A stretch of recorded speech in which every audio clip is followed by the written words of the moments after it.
Hello, everybody, and welcome to the Ask Abhijit Show, episode 204. I hope you're all doing great. And today's episode is going to be an episode in which I will take questions from the comments, questions that you have asked in the comments. I'm going to take a bunch of those. And once that is done, I will take more questions from the live chat. So, as always, before we begin, let me see who all is there. Let me greet you all. I can see the world is one. Geopolitical Dubey, Niharika Gupta, Shinchan Samurai Batman, LJ Singh, SLC, Arush Sinha, Jay Singh, Tejas, hello, Prithvi, VP, Gaurav, Captain Rogers, Archan Pandya, someone, Amisha Mishra, hello, Vikrant Marathe, Dungar Singh Chauhan, let's go.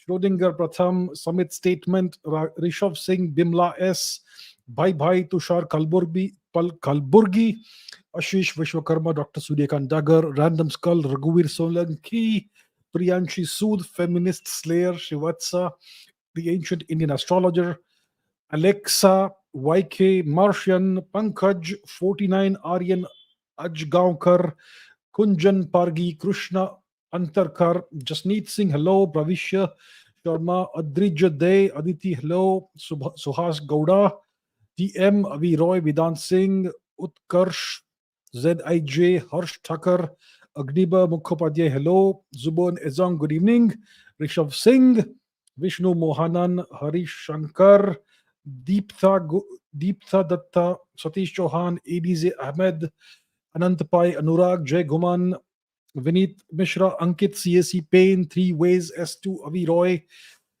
and everybody else. I can go on forever, but I think we should get going with the questions. Three Ways S2 has finally joined college. But fantastic. All the best. Do very well, sir. Or ma'am, depending. McLovin, Rajbir Singh, everybody else. Nandita, Space KGB agent. Hi. Okay, let's take some questions. We're going to talk about mainly. See, I get, as always, tons of questions every week. Today, I'm going to focus. See, there's a lot of stuff happening in the world right now, right? So I'm going to focus a little bit more on what's happening currently. Today, I won't take any history questions. So apologies to those of you who asked questions about history. But today I'm going to focus mainly on two major things, two major themes. One is the Olympics. We're going to take a few questions about that. India's performance is something that is a lot is being spoken about. And secondly, about the situation, the coup in our neighboring country of East Pakistan, Bangladesh. So we're going to talk about these things mostly today. And then I will take questions from the live chat in which you can ask whatever you want. I'll take as many of those as I can. So let's go with the first question. Okay, that's two questions in one. Rick Datta and Jill Chandarana. Is the Olympics a waste of time for India? Even after so much support from the government of India, the performance was pathetic. Even smaller countries performed better than India. Where do we lack? And we have very few medals in the Olympics. What do you think is the main reason behind this? The dumb education system that never gives importance to sports and other activities, or is it the less importance given by Indian parents to sports? Why is it that India doesn't do well? So, for example, look, yeah, you're right. We get so few medals in the Olympics. Tiny countries get more medals. Yesterday, I saw a girl from Thailand win a medal in taekwondo or I think it was taekwondo. Many smaller nations get medals, better medals than India. I think today, when was it? There's a Pakistani javelin thrower who got the gold ahead of our guy who got the silver. The defending Olympic gold medalist came second this time, our guy. So why is it that this happens? What is the name of our guy, the javelin thrower? I don't know why I keep forgetting his name. Javelin throw India. His name is Neeraj Chopra. Neeraj Chopra. I apologize. I keep forgetting his name. So my question is, why do we depend? And these are very legitimate questions that are being asked right now. And we have just a handful of people who are actually capable of getting medals. Most of the athletes we have sent probably weren't capable of really having a realistic chance of getting a medal. PV Sindhu, disappointing. Neeraj Chopra, yes, we know what happened. There was the whole Vinesh Phogat thing and so much, so on and so forth. But most of the athletes apparently did not have much of a chance of getting a gold. What's her name? Hina Sidhu, I think, the lady who got two bronzes. She did well. But my question is, we depend on a handful of people who are our medal hopes. Why don't we have a pool of 500 Neeraj Chopra level athletes? Why don't we have that? What is preventing us from finding a handful or more than a handful of world class athletes from a pool of 1.4 billion people? What is preventing us? And Jeel Chandarana speaks about the education system, right? That doesn't give importance to sports and other activities. I think the education system, it's okay if it doesn't give importance to sports. I think that the sporting, the desire for doing sports is something that is innate in all of us, and it's kind of an extracurricular activity. My point is this: there is a significant parallel between the Indian education system and India's sporting establishment, which is entirely set up by the government. I have said this multiple times. Those who are familiar with me will know my views about the Indian education system. And one of its major defining characteristics of the Indian education system is that it excels at identifying talent and destroying talent. And it also excels at promoting mediocrity. So the education system is designed to identify and destroy talent. It is designed to promote mediocrity. That is what it is designed to do. And the same, I would say, can be said of the Indian sporting establishment, the various institutions. Look, in the government of India, there are certain ministries that are doing really well. The finance ministry, I know what people have to say about the tax regime and all, but overall it's been doing well. The road transport, railways ministry, they are ramping up infrastructure, etc. uh, I can think of the foreign ministry is a good example. It's doing really, really well. The core ministries that come directly, essentially under the PMO, they are doing really well. But there are a large number of ministries that are doing very poorly. One example is the culture ministry, one of the worst performing ministries in all of India. And another example could be the sports ministry. I mean, if you look at the haul of medals that we have got in these Olympic Games, it's an indicator of the extremely poor performance of the sports ministry.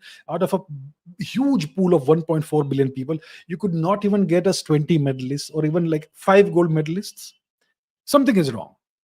So the solution is not to simply throw more money at the problem and hope that the money will solve the problem. No, if you have an institution that is structurally deficient and it is designed to destroy talent and reward mediocrity, then the more money you throw at it, the more mediocrity it will promote and the more talent it will destroy. Do you understand that? So what you need is reforms, deep structural reforms in these institutions. We know very well of various sporting institutions in India. Uh, for example, with respect to certain sports, football, various sports institutions that are allegedly run by vested interests and have no interest in the upliftment of the sport in the country. I think it's very well known how things have been for decades. So when you have an association, a sport association or a sports institution whose objective apparent, I mean, we know that if you have a government body that is catering to a certain sport, its objective is to uplift that sport in the country, to promote the sport in the country and internationally, and to find the right talent and promote them, right? So that India does well. That's the objective. But these associations, institutions, etc., they actually do the opposite. There is allegedly a tremendous amount of corruption, allegedly, in many of these alleged associations and whatnot. There is no emphasis on merit. Mediocrity is rewarded, allegedly. Allegedly, connections are rewarded and whatnot. This is known to allegedly happen, allegedly all of the time. Allegedly. I think we all know this, and this is called corruption, right?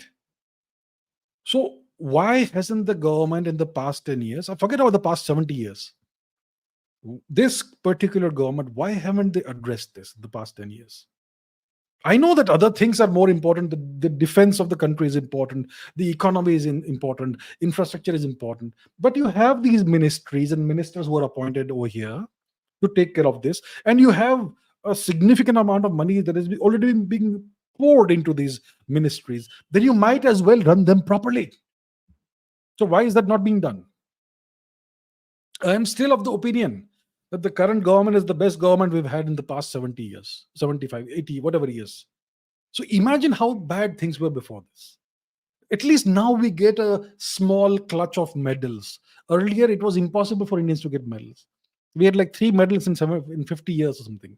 Now, every Olympic Games, we get a few medals. And this time's haul has been poorer than the last time. That's why everyone is disappointed. It is very disappointing. So my point is very clear. The lots of these sporting associations, etc., institutions, uh, whatever you want to call them, I will not go into the names.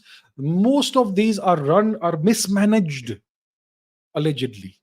Most of these are allegedly mismanaged. Most of these are allegedly, deeply allegedly corrupt. Okay, allegedly. One hears all kinds of reports in the media. You look it up, you'll find it. So why has this not been addressed is my question. There is no dearth of talent in this country. Why can't we identify 500 Neeraj Chopras? I don't blame the guy for Neeraj Chopra for not coming first this time. He has never thrown the javelin beyond 90 meters. His career best is slightly below 90 meters. See, Neeraj Chopra has a specific kind of physique. He's an extremely flexible individual. He's like a whippet, you can flex him as much as you want, and then it'll release the like a coiled spring. That is the kind of physique he has, and that's how he's able to reach close to 90 meters with his javelin throw. But there is another kind of physique that also exists. It is a less flexible individual who is built like a bull. And that's what the Pakistani fellow is, who came first. We have plenty of these people in India, construction workers, rickshaw drivers, whatnot. We have them all over the country, but we don't tap into that pool of talent. So we should have various kinds of physiques at our disposal in javelin throw, in every sport. The flexible physique, the bullish physique, everything, and let them compete. But we don't do that. So the problem is the government of India. It's doing better in the past 10 years than ever before, but it is not doing enough. It is not doing enough. That is the story of the country overall. India has so much incredible potential. Some people will complain about Indian genetics being poor. Like 30 years ago, when I was a kid, I was speaking to somebody just now on WhatsApp, and we were discussing this. And I haven't responded to your latest message. I'll do that after this live stream. So 30 years ago, I remember when I was a kid or a teenager or whatever it was said that Indians can never produce fast bowlers. Indians are just genetically inferior, right? That's what we were always told. Now, the last 2 test series that we had in Australia, on Australian soil, we defeated the Australians both times with a superior fast bowling attack. Our fast bowlers performed better than the Australian fast bowlers. And the Australian fast bowling attack is the best in the world right now. Well, second to us, obviously, clearly, in both these series. So this entire genetic argument is nonsense. It's been debunked. Okay? And if you look at the average physique of the average Indian man or average Indian woman, you compare that with the average physique of the average man or woman in some Eastern Asian country, I'll tell you the Indians are more robust and larger.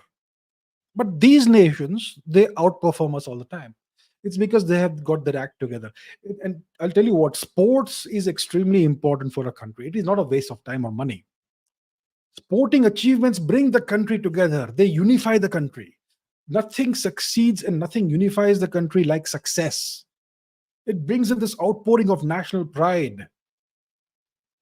And you have all these divisive forces in the country who will have to keep quiet when our athletes do well in sports. And it also is an extremely potent, it's something that increases your prestige internationally, globally. A nation that may be poor but performs superlatively at sports. For example, Jamaica. Everybody admires that country, thanks to you, people like Usain Bolt, etc. So there are so many such examples, and that's why countries like China, countries like the former USSR, like the former East Germany, etc., they invested so much in sports. And in India, yeah, the money may be there to some extent, but how is it being allegedly misused? That's the point. My point is the government needs to get its act together. I don't blame the athletes. I don't blame Neeraj Chopra. I don't blame Vinesh Phogat. I don't blame whoever may have performed, not performed, Sindhu, whoever. We need 100 times more athletes of the same caliber. And we have them all over the place, but we don't promote them. We don't identify and them and give them the right kind of resources needed to succeed. No, that's the problem. It's the same story as the Indian education system. Exactly the same story.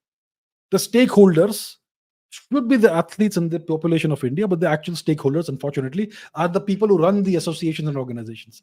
Just like the education system, where the stakeholders should be the students of the country, the citizens of the country, but the actual stakeholders, the ones who are protected, are the educational, the academic and non-academic staff. Just a rotten system. I wonder when the government of India will start looking into these matters, because I think they've had 10 years of they've done nothing. They have definitely been the best government in the past 70 years, 80 years, but they could have done so much more. It is a clear case of incredibly huge missed opportunities, and it is so frustrating. So frustrating. Sahil Patil says, is it possible that a tournament like the Olympics is also controlled by the US? Given what happened with Vinesh Phogat, whose gold medal match was with a US contender. Yes, our girl Vinesh was disqualified. Yeah, and but the question is interesting. Is it possible that the US controls um, a tournament like the Olympics? So let me put something on the screen. Yeah, let's share this article put out by the World Anti-Doping Association, WADA, WADA. Huh? Let's see what it says. This released on the 7th of August 2024. Today is the 9th of August. This came out 48 hours ago. WADA statement on Reuters story exposing USADA scheme in contravention of World Anti-Doping Code. Let's read this. It's a short article. The World Anti-Doping Agency, WADA, responds to a Reuters story of 7th August 2024, exposing a scheme whereby the US anti-doping agency, USADA, allowed athletes who had doped to compete for years, in at least one case, without ever publishing or sanctioning their anti-doping rule violations, in direct contravention of the World Anti-Doping Code and USADA's own rules. This USADA scheme threatened the integrity of sporting competition, by which the code seeks to protect.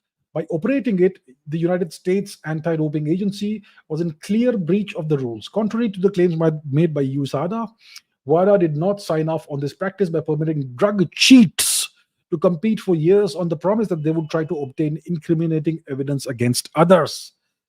Within the code, there is a provision whereby an athlete who provides substantial assistance in incriminating other cheats can subsequently apply to have a proportion of their period of ineligibility suspended. However, there's a clear process for that, which does not involve allowing those who have cheated to continue to compete while they may or may not gather incriminating evidence against others, and while they could retain a performance enhancement effect from the substances they took, from the illegal substances they took. When WADA eventually found out about this non-compliant practice in 2021, many years after it had started, it immediately instructed USADA to desist. WADA is now aware of at least 3 cases where athletes who had committed serious anti-doping rule violations, American athletes, were allowed to continue to compete for years while they acted allegedly as undercover as agents for the US Anti-Doping Agency, without it notifying WADA and without there being any provision allowing such a practice under the code or USADA's own rules.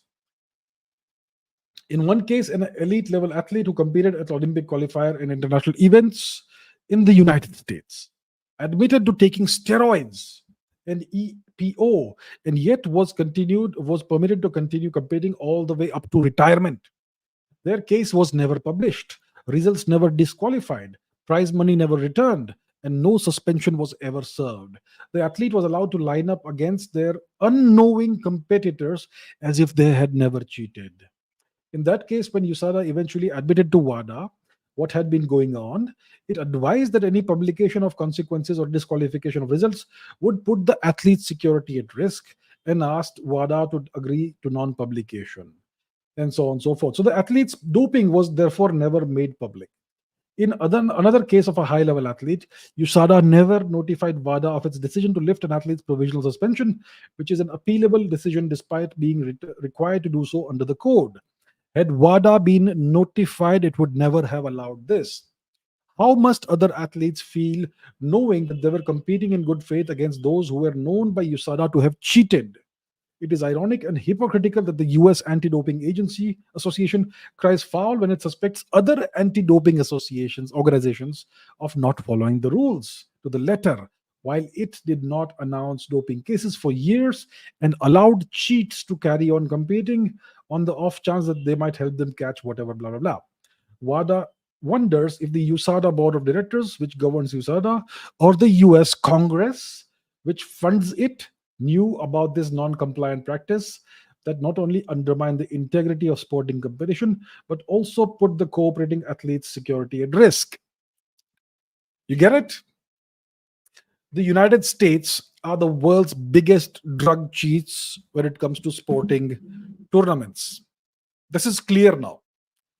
And they routinely accuse nations like China and Russia, etc., of being cheats.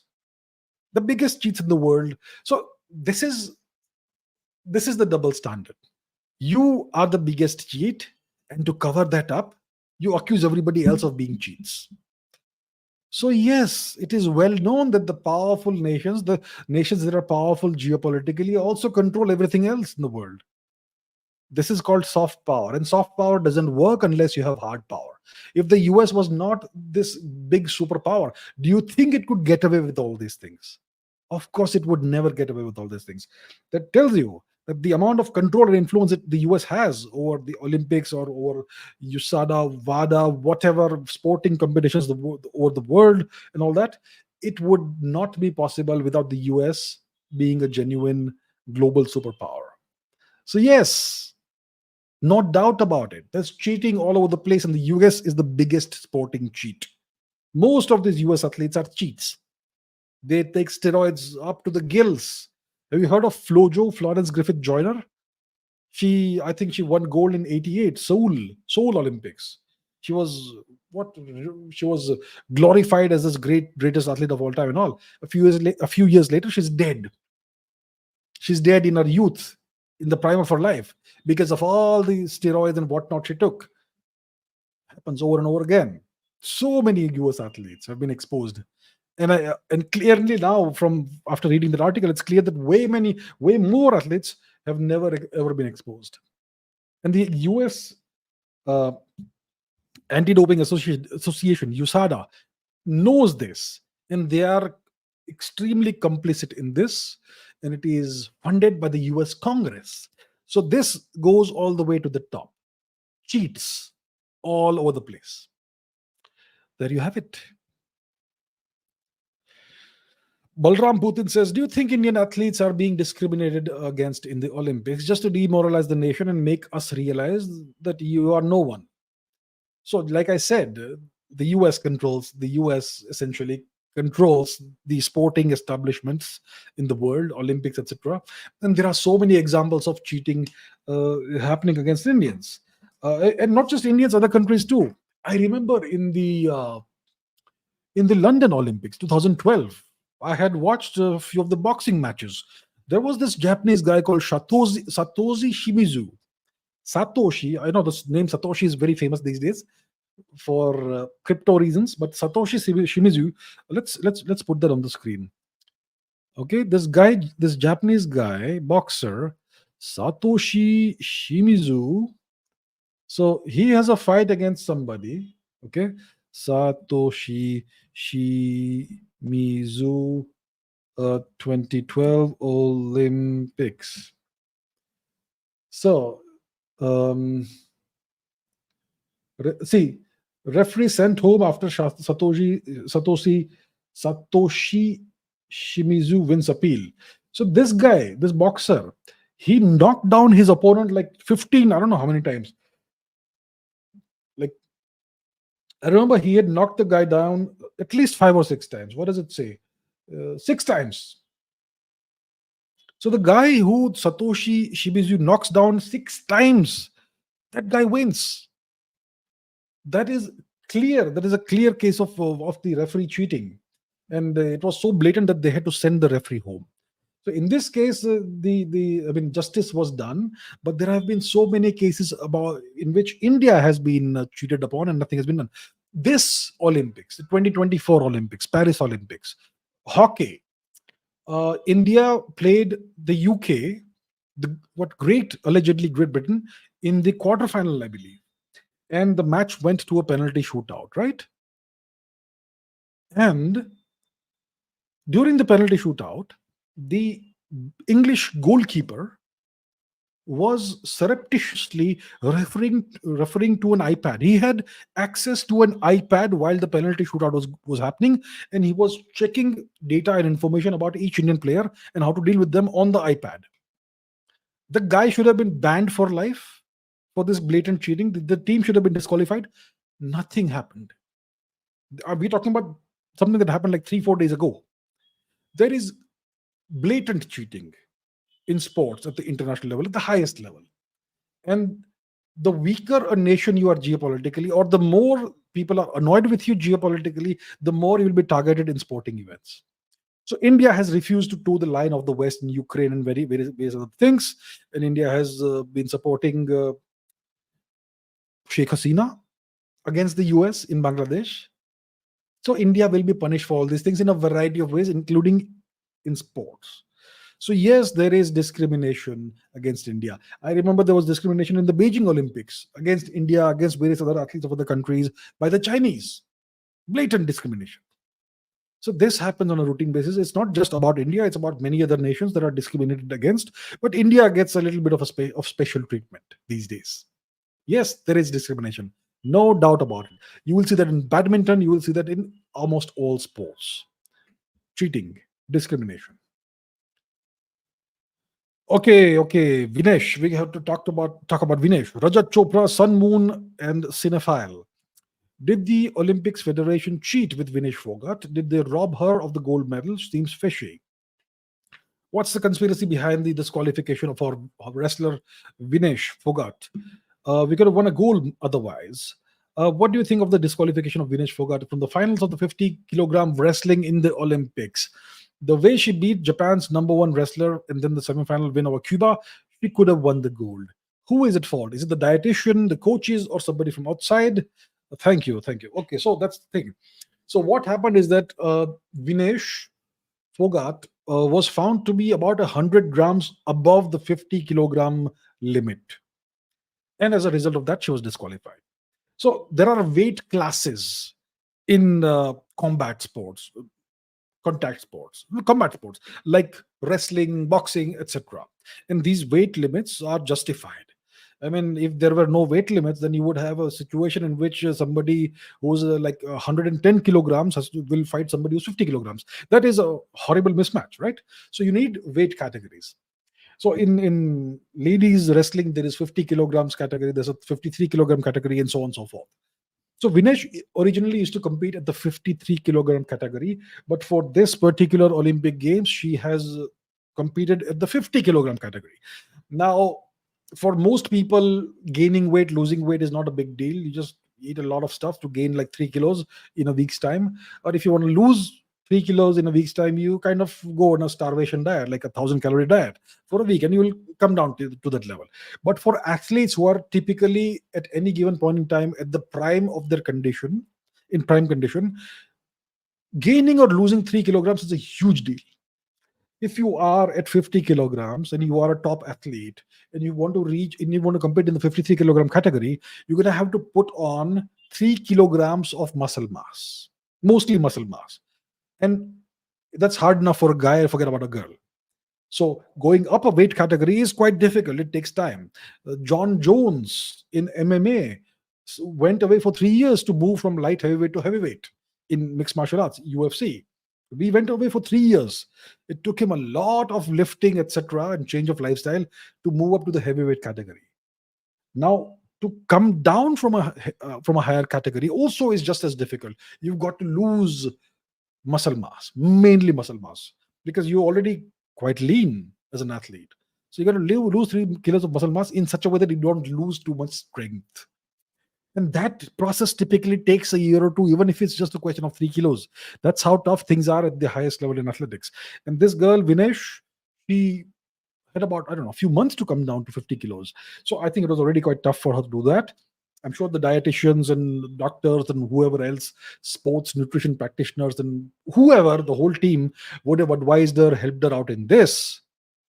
But at the end of the day, this is what happened. She got disqualified because she was about 100 grams overweight. And she apparently tried to cut that weight all throughout the night through a variety of means, but it didn't work.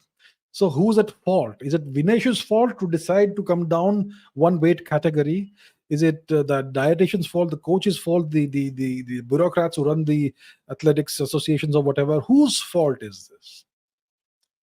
My first question would be, and she was not overweight only for the final match by 100 grams. She was above the 50 kilogram weight limit even when she started the initial rounds in the Olympics. So why was she not disqualified right away? Why was she allowed to progress all the way to the final and then disqualified by the Olympic Association? That's the first question I would raise.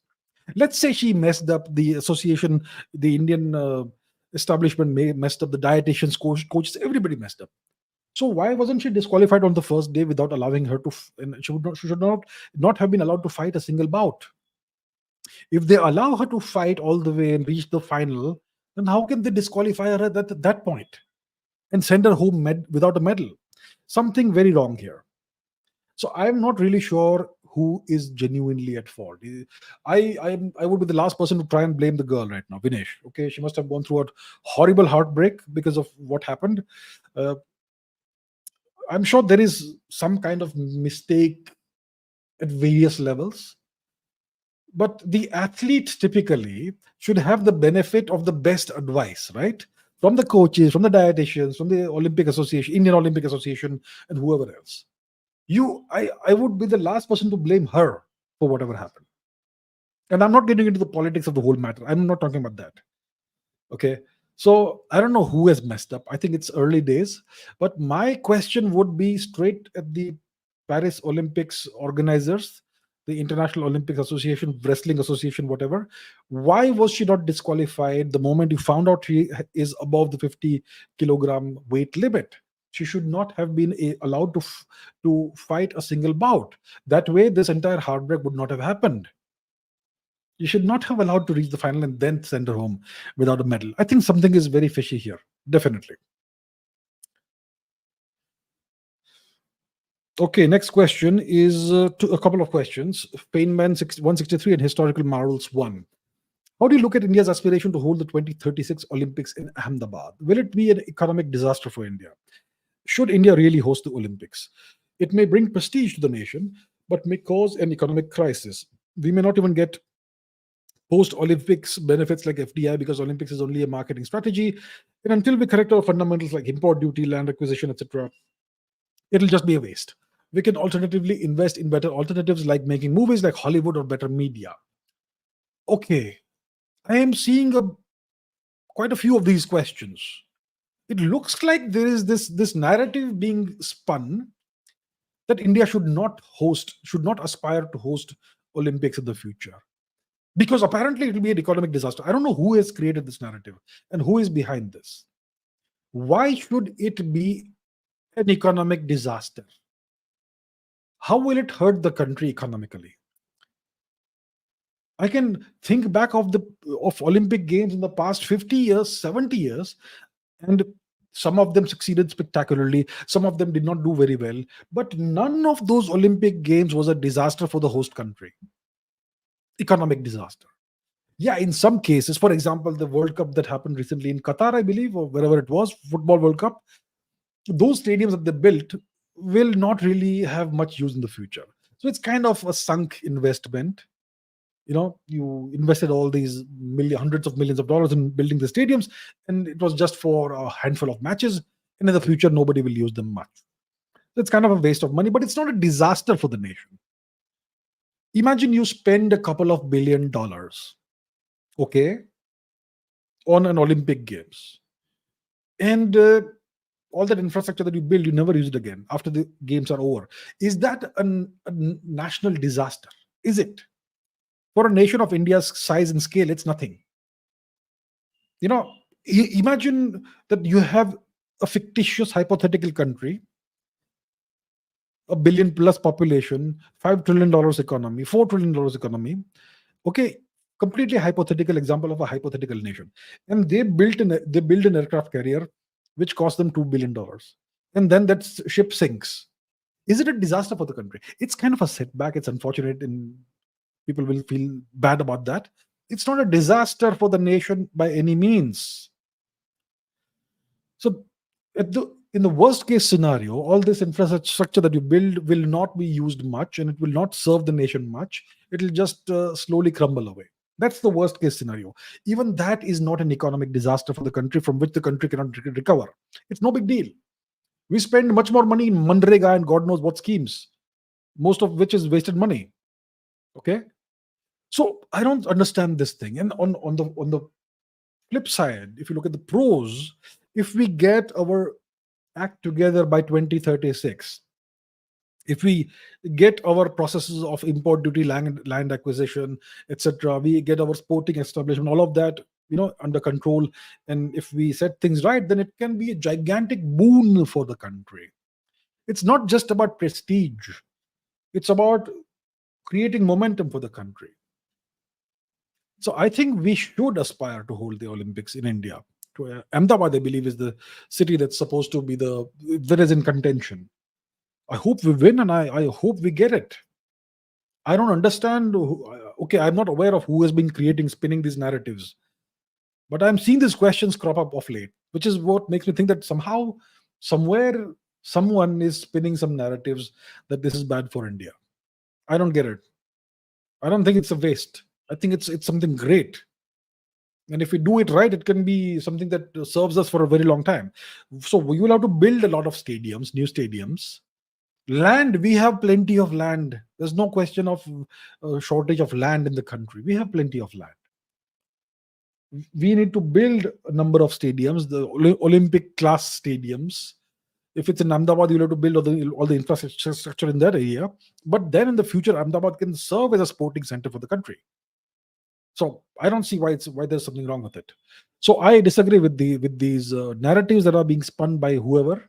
I think India should certainly bid for the Olympics, and I hope we win the bid and we host the Olympics 2036. Okay, now we go on to geopolitics. Enough of sports. Ankita says, is the US really a declining power? With such a huge disparity in hard power, the global order doesn't seem to be changing anytime soon. Yeah, people say that the US is a declining power. What is the truth? Is the US a declining power? So I think people are confusing influence and power. People are getting confused about what power really means. What is the truest and rawest form of power? What is power? Influence and power, what's the difference? Let's say I've said this before, but let me give the example again. Let's say I have 1 million subscribers on YouTube. That makes me influential. Sure. It means that 1 million people plus are interested in some way or the other in what I have to say. And maybe some of what I say may have some impact on them and may somehow modify their behavior to a certain extent. Okay? But will those people obey me if I ask them to do this or that? Okay, stand up everybody and do the disco dance. Will you obey me? You'll laugh at me. Or let's say I say, tomorrow morning everybody needs to get a crew cut. First thing in the morning. Will you obey me? No, you laugh at me because it's stupid. So that is influence. It has limits. What is power? If I actually had power over all of you, and North Korea. Let's say Kim Jong Un has a Ask Kim live stream, and everybody in North Korea, is mandated to watch the live stream. And in the live stream, Ask Kim, Kim Jong Un says, tomorrow morning everybody gets a crew cut. Now everybody will get a crew cut first thing tomorrow morning. That is power. It's the power to make people obey things, and to give you a genuinely raw form of power, raw definition of power. Power is the ability to unleash violence on demand. And the larger the scale of violence they can unleash, and the larger the kinds of different violence you can unleash, the more powerful you are. Now, the US has more than 800 extraterritorial military bases all across the world. The US can intervene anywhere in the world at 60 minutes notice, intervene militarily, unleash violence anywhere in the world at 60 minutes notice. That is the true definition of a superpower. Is that power declining? They recently changed the regime, did a regime change operation right in India's backyard, Bangladesh. They've converted Bangladesh back into East Pakistan. They will soon acquire a new military base in St. Martin's Island. Does that look like a declining power? It looks like an expanding power to me. What is declining is US prestige and US influence. Because of social media, the US and its nefarious schemes, regime change operations, all of that have been exposed, are being routinely exposed in real time. So that's why the image of the nation, of the United States, is suffering. Their prestige, to some extent, is suffering. Their images, people are getting a more negative view of the US. More and more people have this more negative view of the US because of all the truths that have emerged over social media. Without social media, none of this would have happened. So the US, its influence and its image is declining. Its power is not declining. Its power may actually be increasing. Okay? So I completely disagree with this claim that the US is a declining power. It may actually be a power that's getting stronger. And with the advent of AI, it may become invincible. Who knows? All right? So we have to look at the world realistically, not I mean, if somebody makes a claim that so and so is happening, you need to be able to properly fact check that based on genuine, hard information and evidence and data. Okay, next question. Okay, it's not a question, it's a statement. Shyama says, the NED, the National Endowment for what? Democracy. The National Endowment for Democracy is a proxy for the CIA. They were funding the student protesters. Well, the students were protesting for democracy, right? So obviously the NED must fund them. The NED has funded such student protests in Thailand and other places also. And they may also be involved in India. So what is the NED? Let's find out what this NED thing is.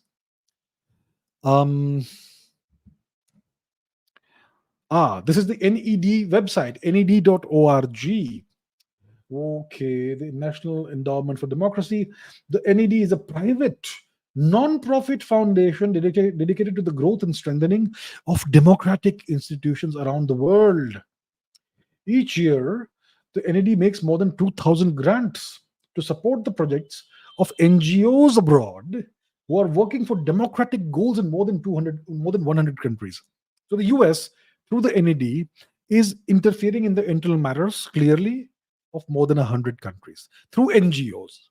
These NGOs are supported by the NED and various other US organizations. Here they're talking about Russia, blah, blah, blah, blah, blah, blah, and so on and so forth. Now, and see here, look, interested in working at NED? See all the job offerings. Dear Indians, you want to betray your country? Please go ahead and take up a job at the NED.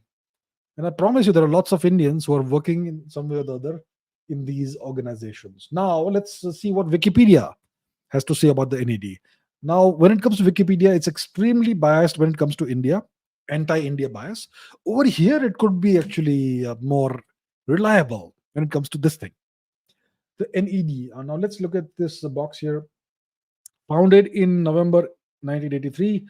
The founder is Carl Gershman and Alan Weinstein. Interesting. Okay, two Americans. Okay. It's a non-profit NGO. Location Washington D.C. Its origins are the US Congress Resolution HR 2915. It serves in a worldwide area outside the US and so on, promoting political and economic institutions such as political groups, trade unions, political groups, political parties within countries, trade unions, free markets, business groups. What about students? Upon its founding, the NED assumed some former activities of the CIA. So now that's so transparent now. Uh, Political groups, activists, academics, and some governments have said that the NED has been an instrument of US foreign policy, helping to foster regime change. What happened in Bangladesh was regime change. So I think what Shyama is saying over here makes an eminent amount of sense. And they may have been okay. They may have been behind the protests in Thailand. Let's put that back on the screen. Thailand and Malaysia. 2020 Thai protests, student protests. Pro-government groups cited NED support for protesters sympathizing groups to assert that the US government was masterminding the protests. Malaysia.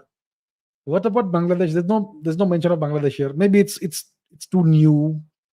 So the NED is one of the instruments through which the US helps carry out regime change operations, coups, which are then masked under the garb of student protests, because students are generally innocent, idealistic people who are very easy to control. But when students protest, it looks like it's some genuine cause, right? So that is the playbook by which the Americans conduct regime change. And that's what happened in Bangladesh. And they also use this to threaten nations and to coerce them into complying with various demands. So you take a nation like Thailand, maybe the Americans wanted the Thai government to do something, and maybe the Thai government did not want to do that. So what do? You unleash student protests for a couple of years.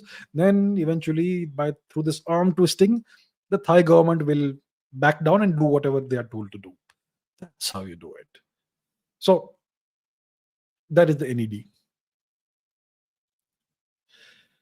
Next question. Sun Moon 0877 says, why are some politicians in India making claims that it could be Chinese money playing behind the Bangladesh protests in the regime change in Bangladesh? It's not just some politicians in India, it is some very prominent thinkers and analysts and geopolitical experts on YouTube, etc., who are saying that it could be Pakistan and China behind this. Yeah. Why are they doing this? So I can think of 2 or 3 reasons why you would make that. First of all, you have to be clueless to do that. You have to be an expert with zero understanding of geopolitics and the cause and effect game. Okay, so I made this prediction in November last year that the US is going to carry out regime change in Bangladesh. I did not say it could be China or Pakistan, because in that video that I have put out, I have clearly laid out the pattern of so-called coincidences, okay, that typically goes in the direction of a regime change operation, which has the fingerprints of the US all over it. It has no fingerprints of Pakistan or China. I mean, even the UK's High Commissioner or ambassador or whatever was meeting with opposition leaders in a very specific manner and very specific people in specific locations at the behest of the US. So it was clear. The signs and symptoms and fingerprints were clear in November last year itself to me. That's why I put out that video. So there is, I know that China is not a friend of India's. Obviously, it's an adversarial nation. They have wanted India to break up for the longest time, since the 1950s, and they claim our land. And they have tried to interfere all across the subcontinent and prop up governments that are anti-India. So yes, that is true. They have done that. In Maldives, you have a pro-China government. The Nepalese political parties, most of them are pro-China, which is not the Chinese fault. It is our fault. So there are many governments in the Indian subcontinent that are, you could say, pro-China, or they've been set up with Chinese assistance. But in the case of Bangladesh, there is clear evidence of US fingerprints all over the place. So one of the reasons why politicians or whoever is making these claims, one of the reasons for that could be they are clueless. They have no understanding, but they need to make their voice heard. And most Indian, the public, is also clueless. So if you are a prominent geopolitical YouTuber, then people will believe you, no matter what you say. There is one, cluelessness. Secondly, maybe some people are being paid. Some people may be paid to make such statements. So let me give you an example. Okay, I'm giving you an example of a non-Indian person. So there is this lady, American lady. Okay, her name is Cleo Pascal, and she generally has a very good takes on geopolitics. Now let's go to her Twitter, her ex, Cleo Pascal. Let's see what she is talking about. Uh, she generally gives the appearance of being very kind of pro India. Okay. Uh, okay, this is not coming out chronologically because I am operating out of a different kind of thing. I haven't logged in, but let me see Cleo Pascal's tweets and bring up a pertinent tweet from her. Okay, let's put this on the screen. Give me a second, my friends. I'm putting it up. So, over here, Cleo Pascal speaks about the ongoing Hindu genocide, anti-Hindu pogroms in Bangladesh. As we speak, there are horrible killings of Hindus going on in a systematic manner in Bangladesh. She's speaking about that. Horrific targeted attacks on Hindus going on in Bangladesh now. And this tweet is from August 7, 2 days ago. These are no longer student protests. Something else is going on. Likely at least Pakistan and PRC approval, if not complicity. Now, this lady is American. So she is being, you could say, loyal to a country, but she's also raising the issue of what's happening in Bangladesh against Hindus. So she is claiming that at least Pakistan and China are behind this. Okay. So she's not paid to say that. She's an American, so she will not talk about her country. But I think even Pakistani analysts are now saying that the Americans are behind this. Everybody is clear about that. So either the people who are making claims about China being involved in this, they're either completely clueless and they're idiots, or they have some kind of agenda. Either they are being paid to do this, or they have some kind of loyalty towards certain countries. Because it is clearly not China that's behind what's happened. It has the fingerprints of the US all over it. Okay, two questions. Konsam Prince Singh, hello sir, and Akash Jha. India is trying its best to deter the Bangladeshis from entering India. But why no such commitment in the case of Manipur? Soon Uncle Sam will cut the India's northeast off with a new country, and we will be just watching it. And so they will continue to divide this nation further. So those who left this country and migrated to the US and to the Western countries were the right. Is there no future for this country? Okay, both these questions are kind of interrelated. It's about India's Far East. It's about Manipur. It's about what's happening in Bangladesh. All of this is interrelated. And I have spoken about this before. I've spoken about Project K, Project Cookie Land. This is a pet project of the Americans. They want to, and Sheikh Hasina, see, I am not making this claim. The former Prime Minister of Bangladesh, Sheikh Hasina, spoke about this multiple times. That the Americans want to create an artificial Christian nation out of parts of Bangladesh, parts of Burma, and parts of India. And that is Cookie Land. Cookie Land for Christ. And in the past several years, maybe past decade or so, hundreds of thousands of illegal cookie infiltrators have infiltrated into Manipur. And many of them via Mizoram, but into Manipur. Hundreds of thousands in the past few years. And they've settled down mostly in southern Manipur. And about half of Manipur is kind of de facto cookie territory, and there is very little influence of the government of India there. Churachandpur is an example. Does Indian law really apply in Churachandpur? Doubtful. So that's the kind of situation, right? Now, after this coup happened in Bangladesh this past week, the Indian paramilitary forces, BSF, etc., have been put on high alert. The border between India and Bangladesh is kind of tightly sealed. There is nighttime curfew in various places where along the border, and so on. So India is doing its best to prevent Bangladeshis from escaping from the violence and entering India. Most of them who will want to enter India will be Hindus, and obviously some other elements will try to enter India while this mayhem is going on. So maybe it's about India. Of course, India doesn't care about Hindus. We know that India is the world's most Hindu-phobic nation. So if the Bangladeshi Hindus die, it's their problem. Essentially, that's how the government of India thinks. I don't think that way. I don't think marne do, but maybe the government of India thinks that way. So they are not our people. They are citizens of a foreign country. Marne do. Maybe the government of India thinks that way. And of course, there are real security threats because others could also infiltrate into India while this is happening.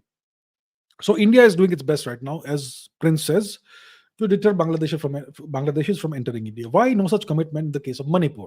I'll tell you why there is this disparity. I'll tell you why. Let's go to the map. We haven't seen the map today. It's nearly 1 hour. So the far east of India is where all this activity is happening. We have Bangladesh, which is former East Bengal, and currently East Pakistan. And then we have Myanmar and we have Manipur. So when it comes to Bangladesh, it used to be East Pakistan. So India had very robust border security infrastructure in place since the 1950s. Okay. And we have a very, very significant paramilitary and military presence all along the India East Pakistan border. So because it used to be East Pakistan in the past, and now it has again become East Pakistan, that's why we have a very robust border infrastructure in the area. And people who don't remember, people who are young may not remember this, they may not be aware. When Mr. Vajpayee was in power, there was this border clash between India and Bangladesh, and the Bangladesh rifles killed about between 10 to 20 Indian BSF soldiers, and India did nothing about it. So there's been a need for this robust border military or paramilitary infrastructure between India and Bangladesh at the border. That's why India is able to clamp down if it needs or if it wants on illegal Bangladeshi infiltration into India, if it wants. Of course, we know that in the past, God knows how many years, millions, tens of millions of Bangladeshis have crossed over illegally into India. In 2014, the figure that was being given out by various Indian government officials was 50 million Bangladeshis illegally residing in India in 2014. That's 10 years ago. So today in 2024, the number may be close to 100 million. So they have been allowed to infiltrate into India. How did that happen? What was done in the past 10 years? I don't want to ask those questions right now. So India has the ability to prevent Bangladeshis from entering India if India so desires, because of the very robust border military and paramilitary infrastructure. Now, when it comes to Manipur, if we look at the satellite image, and Burma, there is no fencing on the border. There is almost no military or paramilitary infrastructure along the border. The border is entirely open. In lots of places, there is no demarcation of the border. Okay, and that's why it's impossible for India, even if it wants, to prevent cookies from entering Manipur, because India has never invested in border infrastructure in the past 70, 80 years in this region. And we have some paramilitary presence in Manipur, Assam Rifles, but you know what? The less we speak about the Assam Rifles, the better. Okay, I will not comment further than that. So that's why it is impossible for India to prevent, next to impossible for India, or very difficult for India to prevent cookies from crossing into Manipur, into India. When it comes to Mizoram, the state south of Manipur, I wonder how much Indian military or paramilitary presence even exists in this state. And don't blame Mr. Modi, blame the Mizo Accord. And who was behind the Mizo Accord? If you want to find out, do some research and find out. All the information is out there in the public domain. Who was the architect of the Mizo Accord? Who was that? So, because India has not invested in infrastructure, border infrastructure in this region, that's why even if India wants, it cannot stop cookies, or it is very hard for India to stop cookies from entering Manipur, right? And yes, the past 10 years, hundreds of thousands of cookies came into India and settled down. And what was the government of India doing? I wonder. Clearly, it is not simply an intelligence failure, it is a strategic failure. Because it looks like every single Indian government simply doesn't understand this region, the Far East. They have some advisors, apparently. Okay, some wonderful genius level advisors who have never lived there, who have no understanding of the region. Maybe they have been there once or twice and they've read some books and they've read some research papers, and that's how they become experts in this place. And then they advise the central government about what should be the policies in the region. And I will not venture to name any of these advisors, but those advisors are at least to be partially held responsible for what's happened since. So the cookie mediated violence did not start, it started officially in May 23, but the ingredients for that were being put into place long before. And this is not a law and order issue. This is a geopolitical issue. And that's why the Indian government should have been alert to what's happening. But clearly they were dozing. Clearly they were sleeping.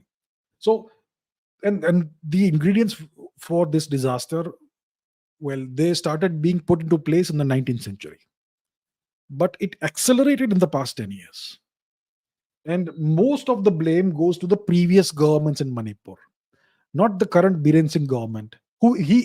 Whatever criticisms you have about Biren Singh and his government, at least he tried to do some things right. The nighttime curfew ended in Manipur. AFSPA was removed from various parts of Manipur. AFSPA had been in place in Manipur and parts of this region since 1958. 1958, Armed Forces Special Power Act. Can you imagine living in such conditions? So the BJP government tried some things right, but at a central level, there was a massive failure, strategic failure, intelligence failure, whatever you want to call it. And that's where we are today. But even if they wanted, they could have not stopped the cookies from infiltrating, because there is no border infrastructure that can stop them. So that's where we are now. This can still be solved, this problem. Manipur can still be made terrorist free, infiltrator free. The natives can again regain their territory of Manipur, but it will take minimum 20 years. There is no short term solution. And a long term solution will involve territories beyond India. So there you have it. So next question is there no future for this country? There is a future for this country. Even in the direst of straits, there is a possibility of a good future.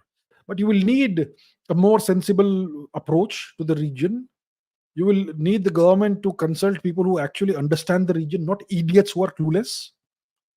And you will need a long-term approach which begins by, look, what happens in the territory of Burma, what happens in the territory of Bangladesh is technically and officially beyond India's control. But what the government of India can do is start doing things in the territory that is within your jurisdiction. There are foreign agents running rampant in Indian territory. There are foreign agents who are controlling Indian territory or controlling politics in Indian territory. One of the major political players in the far east of India, so-called northeast, is the church. It is what it is. It is the church that controls much of Nagaland, Mizoram, and all the cookies. And there's much more happening. At least try to regain full sovereignty in this region, India, government of India. What are you guys doing? So there's a lot that needs to be done. You start now, you can regain full control, not just in Manipur, Mizoram, etc., but in the entire region. It's possible.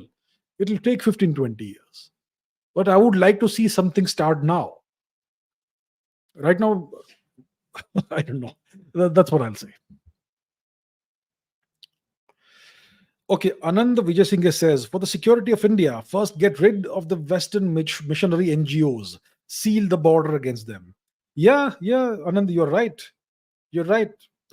You clearly are from Sri Lanka, but you know how it is in Sri Lanka as well. What they've done to your people, into your country, right? Um, and that's what they have done across India as well, especially in the far east of India. So yeah, I know exactly what you mean. And the problem is that sealing the border won't do it because they are within India. For decades, they have been receiving millions, hundreds of millions of dollars every year, billions of dollars every year. And see what they're doing in Punjab. It is Sikhs who are being converted to Christianity on an industrial scale. The Sikh people, the proud Sikh people, are now becoming Bible tooting zealots. Where's the self-respect? What happened? There is that going on. In the Far East, the whole place has been devastated. The indigenous culture has been stamped out. So the first thing that needs to happen, look, I have nothing against you. If you are a Christian, my dear viewer, in case any of you are Christians, I have nothing against you being a Christian. You should follow your heart.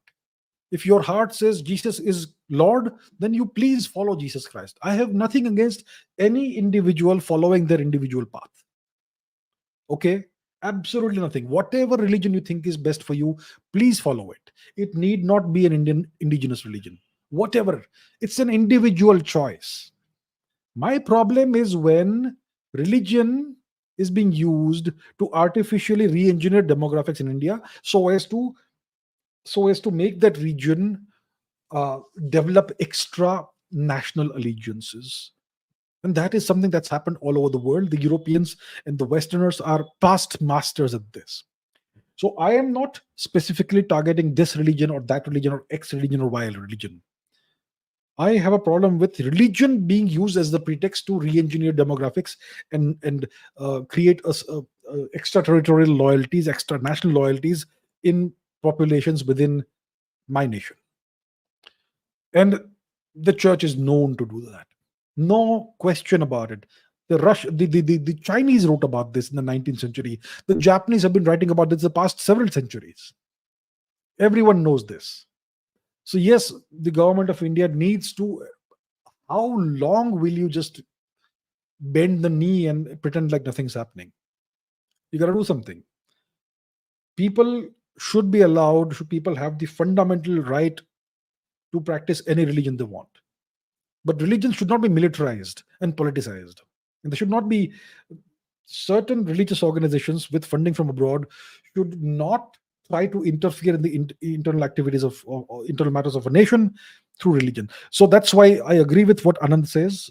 Shut down the foreign funding of various missionary organizations, etc., wherever they are within India, and if they are and investigate their activities because they are known to act as conduits for foreign influence in the country. Harshil Agarwal says, should India invade and take over the northern part of Bangladesh to widen the chicken's neck, as well as the Chattogram area, and for Tripura to get sea access if the situation worsens just like 71? We should have done this in 1971, I believe. Harshil, I agree with you that we should have done this in 1971. What is Harshil talking about? Let's go to the map and see. So we're talking about the Chicken's Neck area, which is the Siliguri corridor. This here town is Siliguri. It's in West Bengal. I don't know why West Bengal extends all the way here, but whatever. Okay, so it's part of West Bengal. It is mainly inhabited by Bangladeshi infiltrators today, Siliguri. And this is a very vulnerable area. It's about 50 kilometers wide, roughly. Let me see, measure distance. The 26 kilometers, very thin strip of land.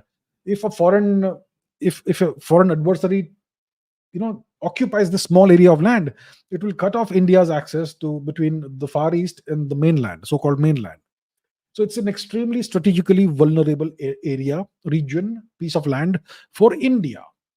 And in 71, India should ideally have reabsorbed the whole of Bangladesh into India, or at least widened this access point, this area. So we didn't do it in 71. Huge lost opportunity. Once again, Chattogram, the Chittagong hill tracts. This was a majority Buddhist area, majority Hindu Buddhist area. Today, I think Buddhists and Hindus naturally are in a minority here now. and there is this tremendous oppression that's happening for decades over here. So this area also should have been taken over by India in 71. I don't understand why Sylhet was ever made part of East Pakistan. Sylhet should have been part of India, Rajshahi also, and so on. So it should have been done in 71. Now, what if India does this today? If India does this today, we will immediately face sanctions from the United States, who will seek to devastate India's economy. So I would say that it is very dangerous for India to do such a thing, because the Americans will impose horrible sanctions on India, and we are not Russia, we are not an autarky, and they will try to destroy India completely. But maybe you should sometimes take a risk. I don't know if India's government can ever be, you know, capable of taking risks. But these are the various regions of Bangladesh, and Rangpur, Rajshahi, Khulna should ideally be reabsorbed, or they should be made Indian protectorates, maybe a Hindu region in Bangladesh where the Hindus can live safely. Sylhet should be part of India again, and Chittagong should be part of India, or maybe once again kept as a protectorate uh, that is under India's protection. Ideally, that should happen, but I think it's too early for that to happen. Maybe India is not strong enough, not powerful enough to do that, and maybe the government of India is too risk averse for that. And maybe they are right in being risk averse when it comes to this matter. So I think, look, if you look at the Indian subcontinent and the balance of power, India is clearly the most powerful nation. But that is not sufficient, because in the subcontinent, despite India being the way most powerful nation, all the other nations are proxies of more powerful nations. Pakistan is a proxy of the US. Nepal is sadly to some extent a proxy of China. The Maldives are a proxy of China. Sri Lanka is a failed proxy of the US and China. And Bangladesh is now a newly minted US vassal state. And Myanmar is a nation that's torn by a US imposed civil war.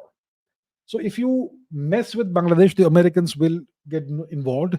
If you mess with Pakistan, the Americans will get involved. If you mess with Nepal, the Chinese may want to get involved, and so on and so forth. So that's the situation. Despite India being the overwhelmingly most powerful nation here, all the other nations are proxies of more powerful nations. And that's what is the problem right now. So India needs to be patient. How long will we be patient, etc.? Should we just go ahead and take a risk? Well, I think, I'm not the guy in power, so don't ask me. Ask Mr. Modi. Atharva says, I want to help the Pakistani and Bangladeshi persecuted Hindus. What can a common man do about this? So right now there is this genocide, essentially a genocide, or at least a pogrom that's happening against the Hindus in Bangladesh. I have seen things that I would never want to see again on social media, and people from various parts sending me stuff. Things that I never wish anybody has to see. So there is a full-scale genocide happening against the Bangladeshi Hindus, and in Pakistan we know how the situation is, right? Dire straits. So the powers that be in Bangladesh, the ones who have taken power, they want to reduce the Hindu population of Bangladesh to the level of Pakistan. The level in Pakistan maybe what, 2% right now? What's the Hindu population of Pakistan? 2%, 1% roughly, maybe 3%. I'm not sure. Probably less than 3%. In Bangladesh, in 71 it was 22%. In about 50 years, today 24. In 2024, the population of Hindus is about 7%, 7.5% in Bangladesh, and they want to make it less than 2% in a few years. So the Americans want the Bangladeshis to finish what they had started in 71, and India stopped them from doing that. The East Pakistan government was conducting a genocide of Hindus in 71. The Americans knew it very well, and they wanted this to happen, and India stopped it. So today's US government wants this to resume, and it should be taken to the logical conclusion. So Bangladesh from the American perspective, they want Bangladesh to become a fully Islamic state, just like Pakistan. They want Bangladesh to become East Pakistan again, because that is when it will fully serve the US properly as a counterweight to India. So India has counterweights on both sides now, East and West.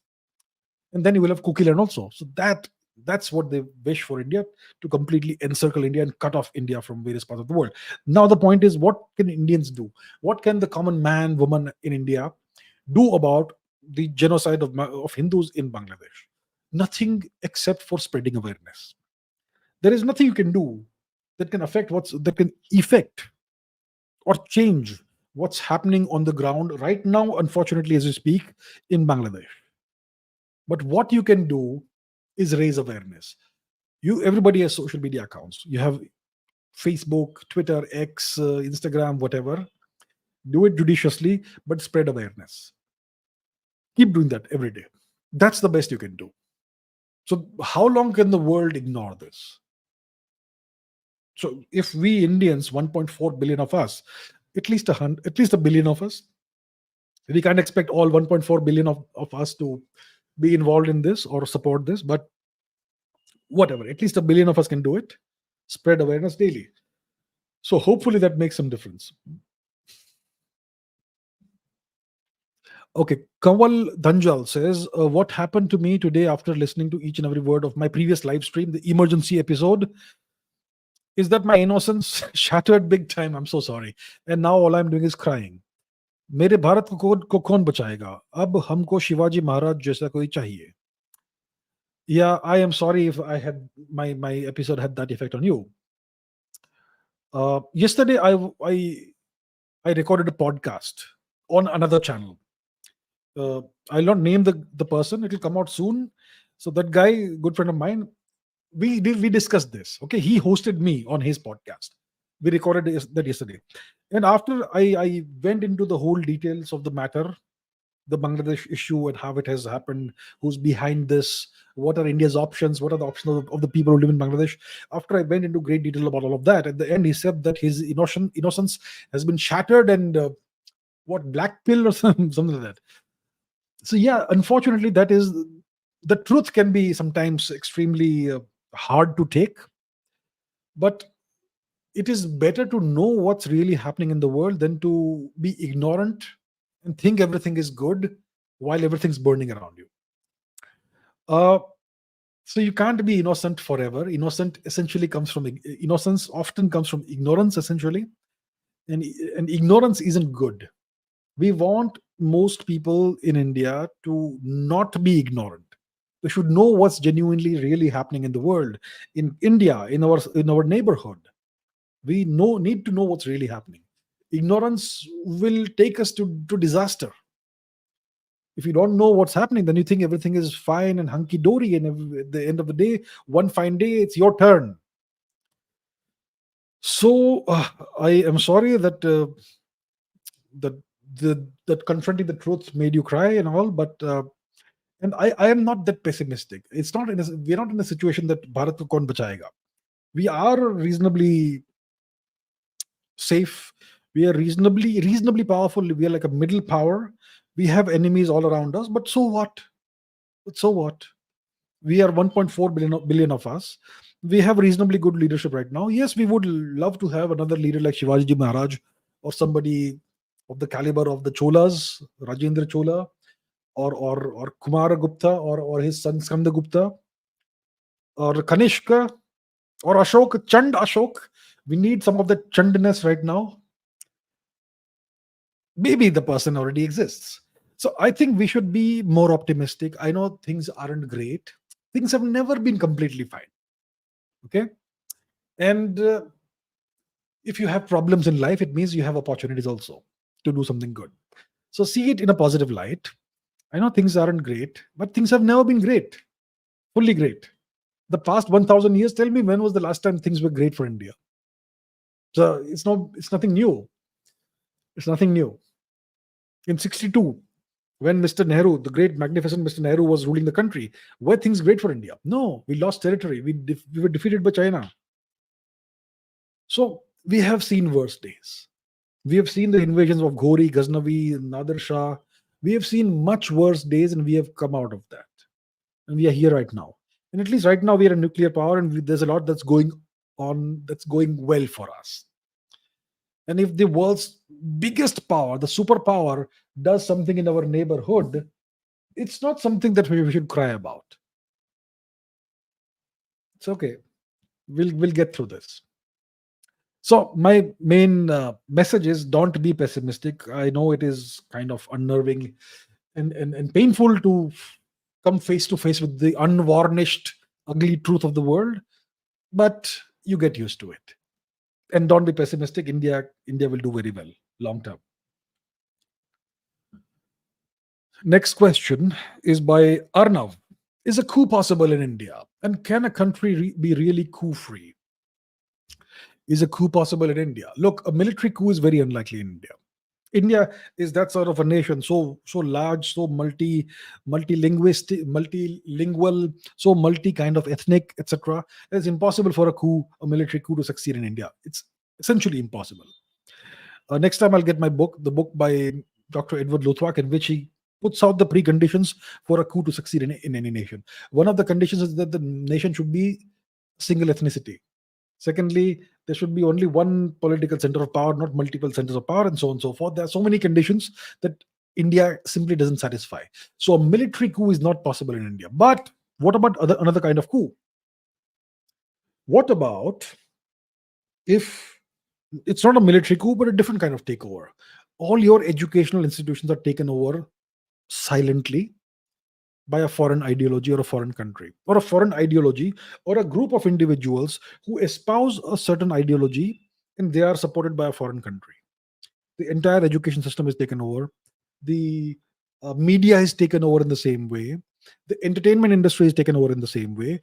And all the various government institutions are also compromised in the same way. So over a period of 20, 30 years, the entire nation gets completely compromised. All the institutions are infiltrated from bottom to top by agents of a foreign country. And then even the leader, and also further beyond that, what if some political parties are also infiltrated and taken over by foreign countries? They come under come they become part of the foreign, they get put on a foreign payroll.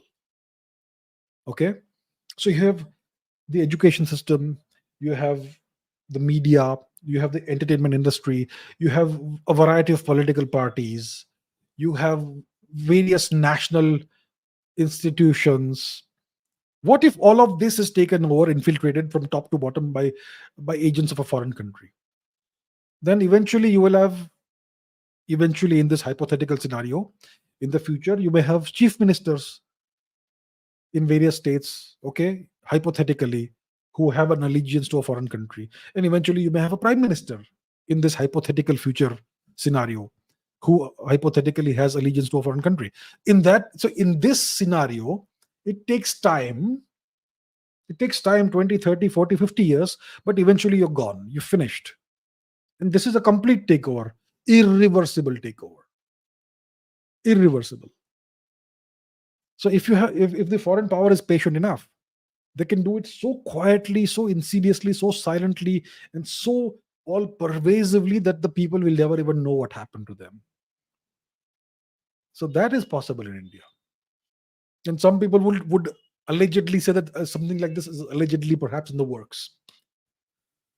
So can you see the signs and symptoms of that? If you can, and if it is true, then look out for it. Anime Translation 1030 says, any chance of anything like the Bangladesh coup happening in India in the future? Also, what according to you is the stance or moral stance of the Indian military with regards to Modi and with regards to Hindus? I know military rule is absolutely never an option, but still, if that happens, would it be safe for Indian Hindus? So, like I said in the previous answer, a coup like Bangladesh will probably not happen in India, but India can certainly be taken over insidiously, slowly, silently, over a number of years or decades by compromising all the institutions and infiltrating all the institutions top to bottom. That can happen, but it takes a lot of time for that to happen. But we may be at some stage in the process, allegedly. Okay, so that's the answer to the first part of the question.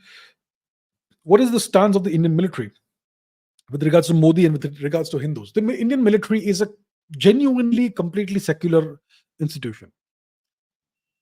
They don't discriminate on the basis of religion. They don't consider religion at all.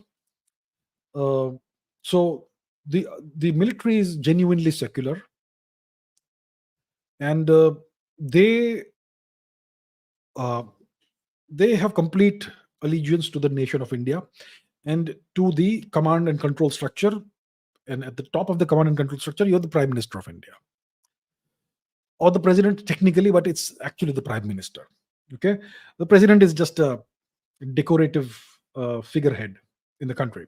So when it comes to the military, they will always do the right thing and take orders without question from the topmost political leadership in India, from the Prime Minister. And there is no question of that not happening. Now, what is the stance of the Indian military towards Hindus? See, most of the Indian military are Hindus.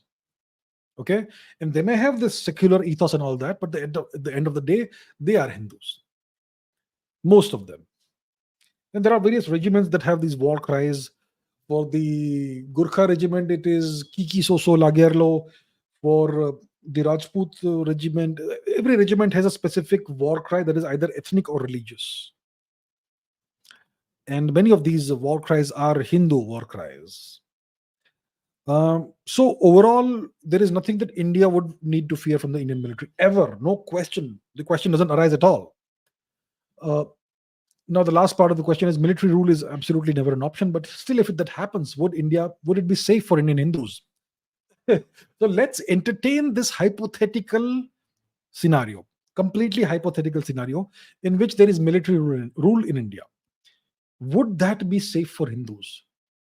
This hypothetical scenario in which there is military rule in India. In this hypothetical scenario, it will be much safer for Hindus than what we have today. Because the military is genuinely secular and they will treat everybody equally. Okay? And they will not discriminate on the basis of religion, whoever you are, whatever your religion is. So today, the situation in modern India is that there is discrimination on the basis of religion, and Hindus are at the bottom of the pile. India is the most Hindu-phobic nation if you look at India's constitution, or if you look at India's laws, or India's policies, or whatever. Hindus are the third-class citizens in India. And Hindus always get the short end of the stick in everything.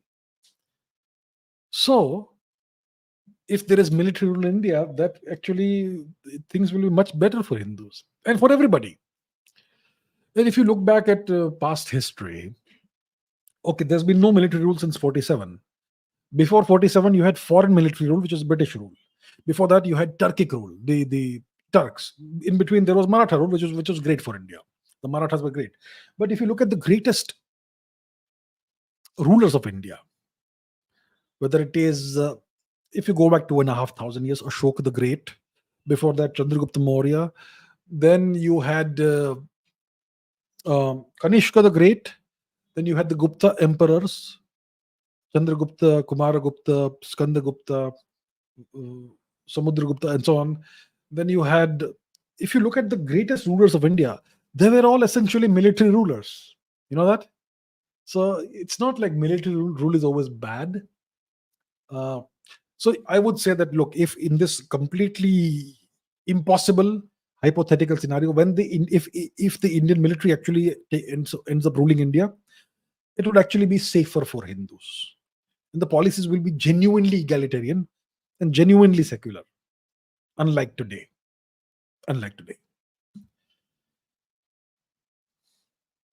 Okay, Sanjana Panda says, what camp is Pakistan in now?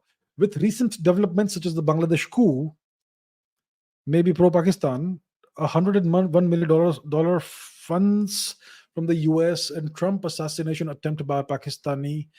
It seems pro-US or deep state, but on the other hand, there are rumors that Pakistan will supply missiles to Iran, which seems pro-China. So which camp is Pakistan in? Is it playing all the players? Okay, so the good question, Pakistan. So you may remember a couple of years ago, there was a coup in Pakistan. It did not look like a coup, but Imran Khan, the elected prime minister, was removed from government. Shortly after, he had this distinct misfortune of visiting Putin, meeting Putin on the day that Putin launched his special military operation in Ukraine. So it was exceptionally bad luck and bad timing. But Imran Khan was removed from power. It was a coup. And whoever came next was placed in power. So there was the end of the Imran Khan experiment. And Imran Khan was strongly pro China. He was becoming too pro China for anyone's liking in the US. So he was removed, and a new government comes in power, and that's a pro US government. So Pakistan is in the US camp. They still call China their iron brother and all that, but they are in the US camp. I don't know about the Trump assassination attempt by Pakistani. I'm not aware of that. But yeah, you're talking about rumors that Pakistan will supply missiles to Iran, and that would seem pro China because Iran is pro China, so is Russia. There is, this talk of this axis, right? China, Russia, Iran, North Korea, that sort of axis. So what has Pakistan said? Pakistan said that if there is a war between Israel and Iran, then Pakistan will supply arms to Iran. That's what Pakistan has said. So when you say something, it is words, blah, blah, blah, blah, blah. Okay? I can say anything I want, but it doesn't mean I'll do that. Do you understand? Because if Pakistan supplies arms to Iran in a war against Israel, it will be going up against America's number one ally, Israel. And I promise you, this will never happen. It won't happen. They are doing this just to keep the public on their side. But they will never ever actually do that. So words are different from actions. People can make a million promises. They don't have to keep any of those. Okay, there are lots of ways of wriggling out of a promise. So Pakistan is pro-US. Pakistan is in the US camp. Pakistan is a US client state. Pakistan is a US vassal state. As long as the US needs Pakistan, Pakistan won't break up. Pakistan won't disintegrate.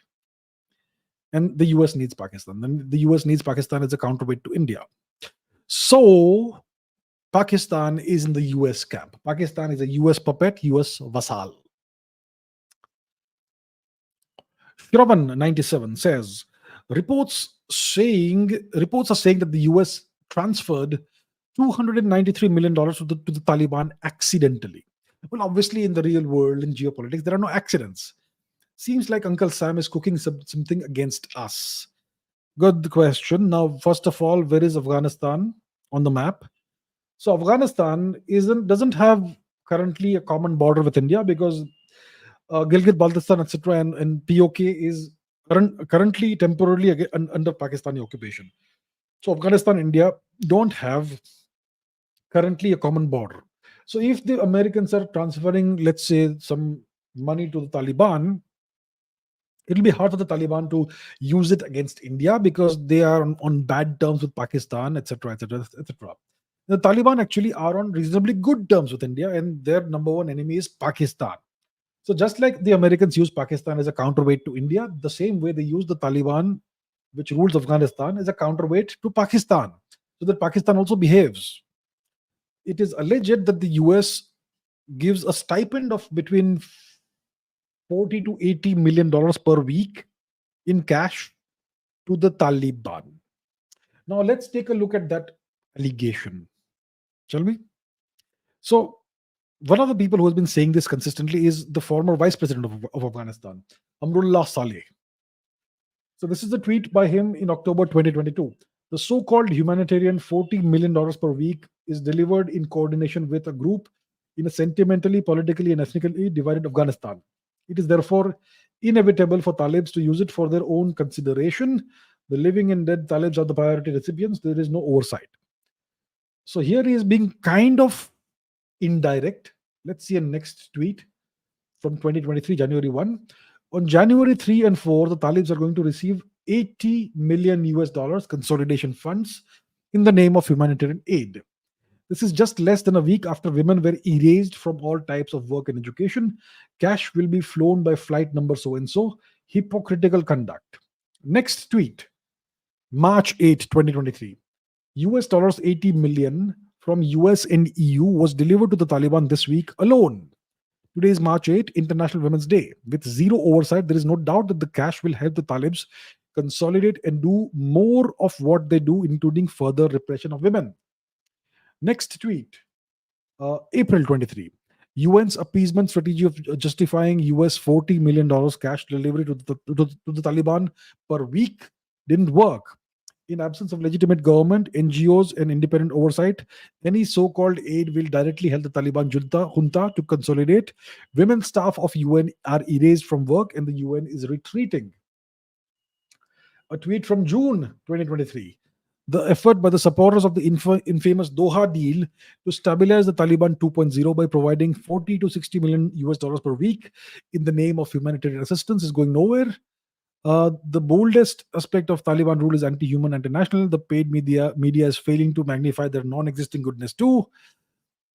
Portraying the Talibs a good thing as is like selling fish from a septic tank. And this is an interesting tweet from July 4, 2023. Did Washington continue to give $60 million or its equivalent per week to the Viet Cong after the US withdrew from Vietnam? Did Somalia receive any funding from the US a week after the US withdrawal and Black Hawk incident? Did they? The Doha deal conspiracy has nothing to do with humanitarian issues. The money is passed to help the Talibs consolidate and use the national revenue on military. If Talibs are poor, then why their intelligence department is twice the size of the Republic's NDS? And over here, it's a long, long tweet about Antonio Gutierrez.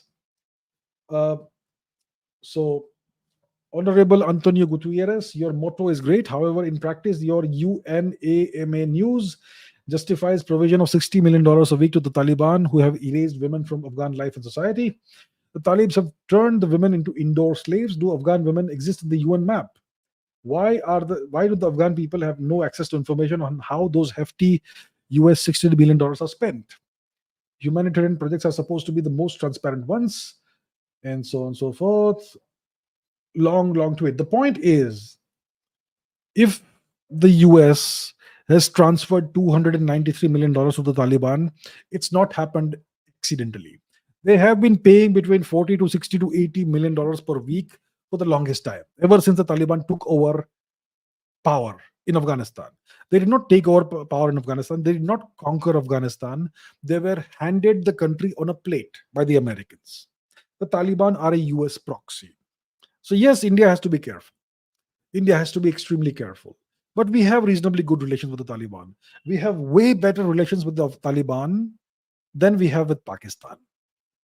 The Taliban are Pashtun nationalists. They also understand that it is dangerous to take money from the US, but they are taking it for the time being. How much, to what extent are they under US control? I would not say they are 100% under US control, but there may be some tacit agreements, part of the Doha deal. And much of the Doha deal is secret. The text is secret. So there is some agreement, some understanding. There will be some limits. But to some extent, the Taliban are US agents. So India should be, I'm sure India is very much cognizant of that. Okay, this is by Anand Vijay Singhe. Abhijit, don't worry. A time will come when India will be the greatest power on earth. As a Sinhala Buddhist Sri Lankan, I say that we Sri Lankans will stand right beside our Indian relatives and friends as in ancient times to help you achieve that shining goal. As you say, India must continue along the path being blazed by Mr. Modi, with the objective of preserving the territorial integrity of India, eradicating poverty and social injustices within India, strengthening its armed forces, educating and leveraging the awesome intellect of the Indian people to grow India's economy into the richest nation in the world and to lead the global south towards a better, more equitable world. The people of India have the intrinsic brain, sensible temperament, and the inherent ability to achieve that. Jaya Veva India, Jaya Veva Sri Lanka. Ananda, thank you so much for those very kind words. We are the same people, India, Sri Lanka. We are currently separate nations, but we are part of the same civilization. We have the same ancestors, the same past, the same shared culture, the same shared history, and hopefully the same shared future.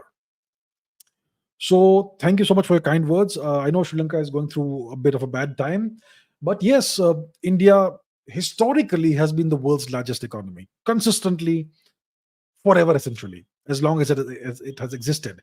So we have gone through a bad time. We together, India, Lanka, the whole subcontinent, we have gone through a bad time, bad 1,000 years. It's not a very big amount of time in the context of the larger history. So now if we get things right, the next 20 years, our rise will again happen properly.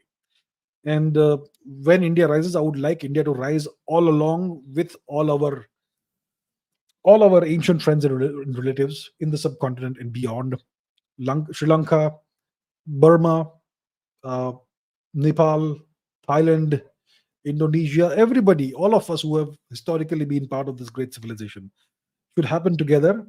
We may perhaps remain separate nations, but it doesn't stop us from being the same civilization. So I hope there are much better days ahead for all of us together. I know it's a long journey out there. It's going to be a difficult journey, but I'm very optimistic. I have, like you, I have full confidence in the inherent abilities of our people. So thank you so much once again. Matthias says, hello from Brazil. I root for India, and I hope Brazil and India become closer and increase their partnership in the future. I have a question for your next Ask Abhijit episode. Do you think the relations and cooperation between Brazil and India will increase going forward? And how can the two nations best help each other? Look, a great question, and great to hear from you. Thank you so much for rooting for India. We also root for Brazil. We have a in India have a lot of admiration for Brazil for a variety of reasons. Football, Brazil is probably the best football playing nation in the world with this great sporting history and so many other things. Lovely country, wonderful people, lot of potential in Brazil as well, just like India. Uh, we also root for Brazil. I also personally root for Brazil, one of my favorite countries. So what can India do? How can the relationship go forward in the future? I hope the relationship gets closer. There are so many avenues for potential future cooperation. The two nations should invest in each other's economies. There is a lot that Brazil has to offer to India.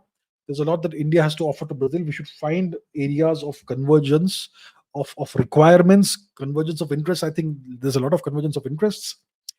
Uh, for example, why not have the aviation company Embraer, which produces such wonderful aircraft, set up production lines in India? India should invite them to do that, offer land, offer whatever is required, and have Embraer produced aircraft in India, various kinds of aircraft.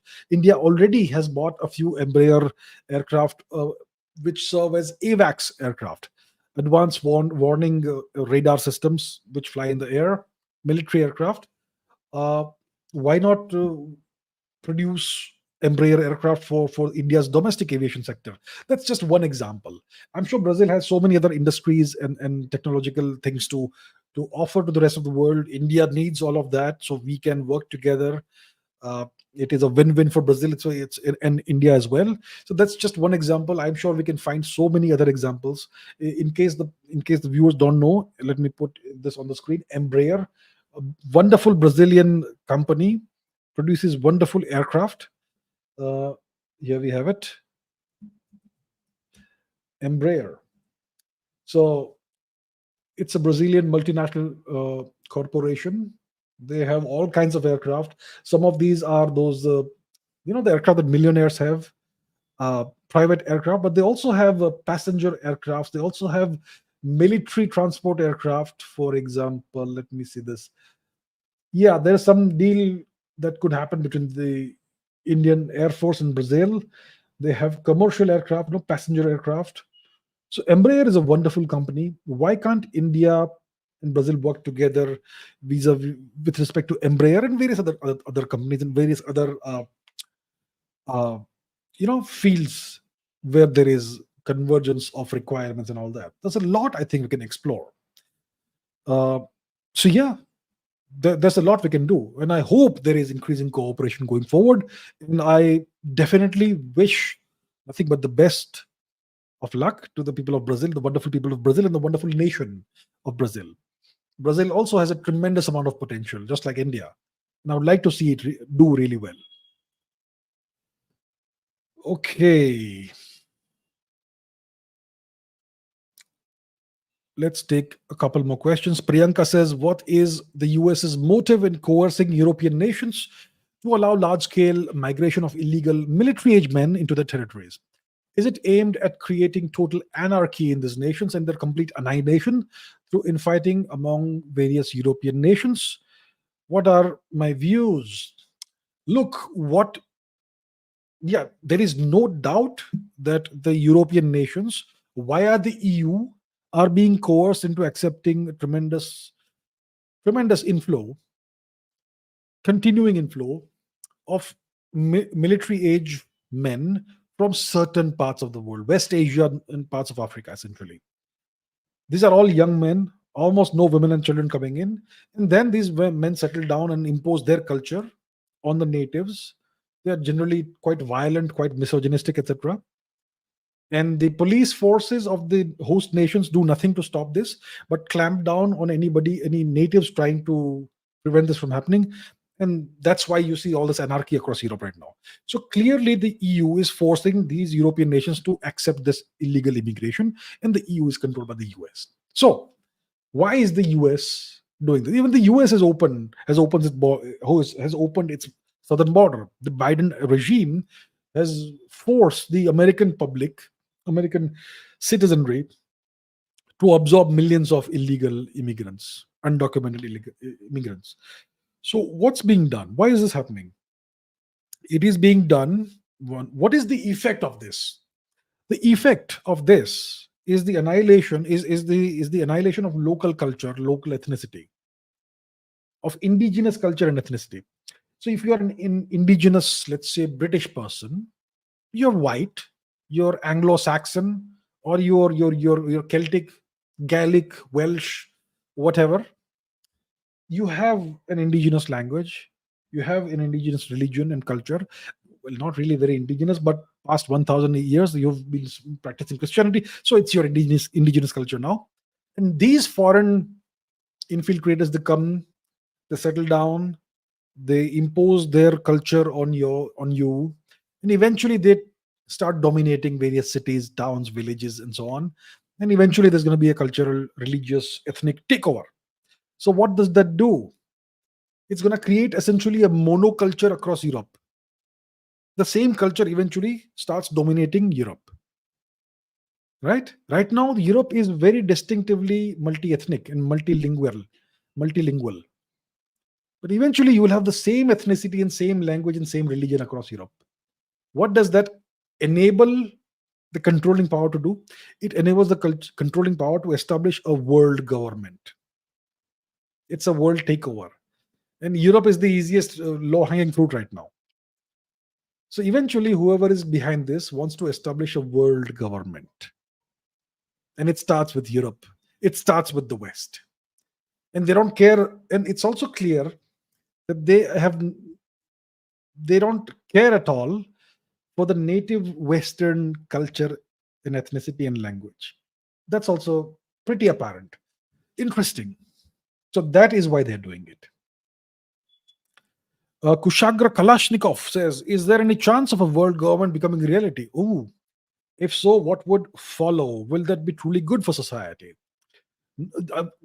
I just spoke about world government. Is there a chance of this happening? In the next 50 to 100 years, there will be a single government in Europe. Because Europe will, by that time, become not just Europe, but the entire West, much of the West will probably become a single ethnicity, single language, single culture, single religion, because of this mass immigration that is being conducted. So if that happens, it's going to be very bad for the people. And a world government is essentially a dictatorship, a tyrannical dictatorship. So it could happen. It could happen unless the native people resist. If the native people of Europe and these various host countries don't resist, and they allow the governments to trample roughshod over their aspirations and their culture and their ethnicity, then this will happen. So they've got to resist. But if a world government does indeed happen, it will be a tyrannical dictatorship, and humanity will be enslaved and reduced to the level of domestic animals, cows, sheep, etc. Terrible. Yajnavalka has a very long couple of questions. Okay, number one. The majority of South Korean men practice circumcision as the majority of Americans do, unlike the North Koreans. Dog meat is recently banned in South Korea, unlike in North Korea, where dog meat is available in restaurants. How can a society like that of South Korea be so completely westernized in just a few decades when Hindus under British rule did not westernize to that extent? It's because of the differing nature of the two societies. Indian society is at least 10,000 years old. We've had the same culture, same civilization for at least 10,000 years. We are the oldest known culture and civilization in the world. And because we have this incredibly ancient tradition that is essentially in our blood, that's why it was so difficult for the British to westernize us. They tried. They have been trying since the beginning of the 18th century to westernize us, to Christianize us, all that. They've been trying that. But we were incredibly resilient despite unbearable hardships, despite genocide, despite millions, hundreds of millions of us being starved to death, despite massacres and large scale genocide. We still were able to resist. The South Koreans don't have that deep of a culture. That they also have a history that goes back 2000 plus years, but clearly they were not that resilient. So in just a few short years under the US occupation, the South Koreans have become either completely atheistic or majority Christian by now. And they idolize the West. They want to be whiter than the whites. They want to be gayer than the gays. I really like South Korean culture, the indigenous culture. There's a lot of beauty in that. But what's happening in South Korea is complete destruction of an indigenous culture. So because of our incredible antiquity, how ancient our culture and civilization is, that's why we were able to resist the British. But today, that process is still going on. The process the British started in the beginning of the 18th century is still going on. And today it looks like Indian culture will crumble. Today, because of TikTok, Instagram reels and whatnot, Bollywood and what in the education system and the entertainment industry, now it looks like in a few years, Indian culture will disappear. And by the end of the 21st century, probably what you call Hinduism, if we are not careful, it won't exist anymore.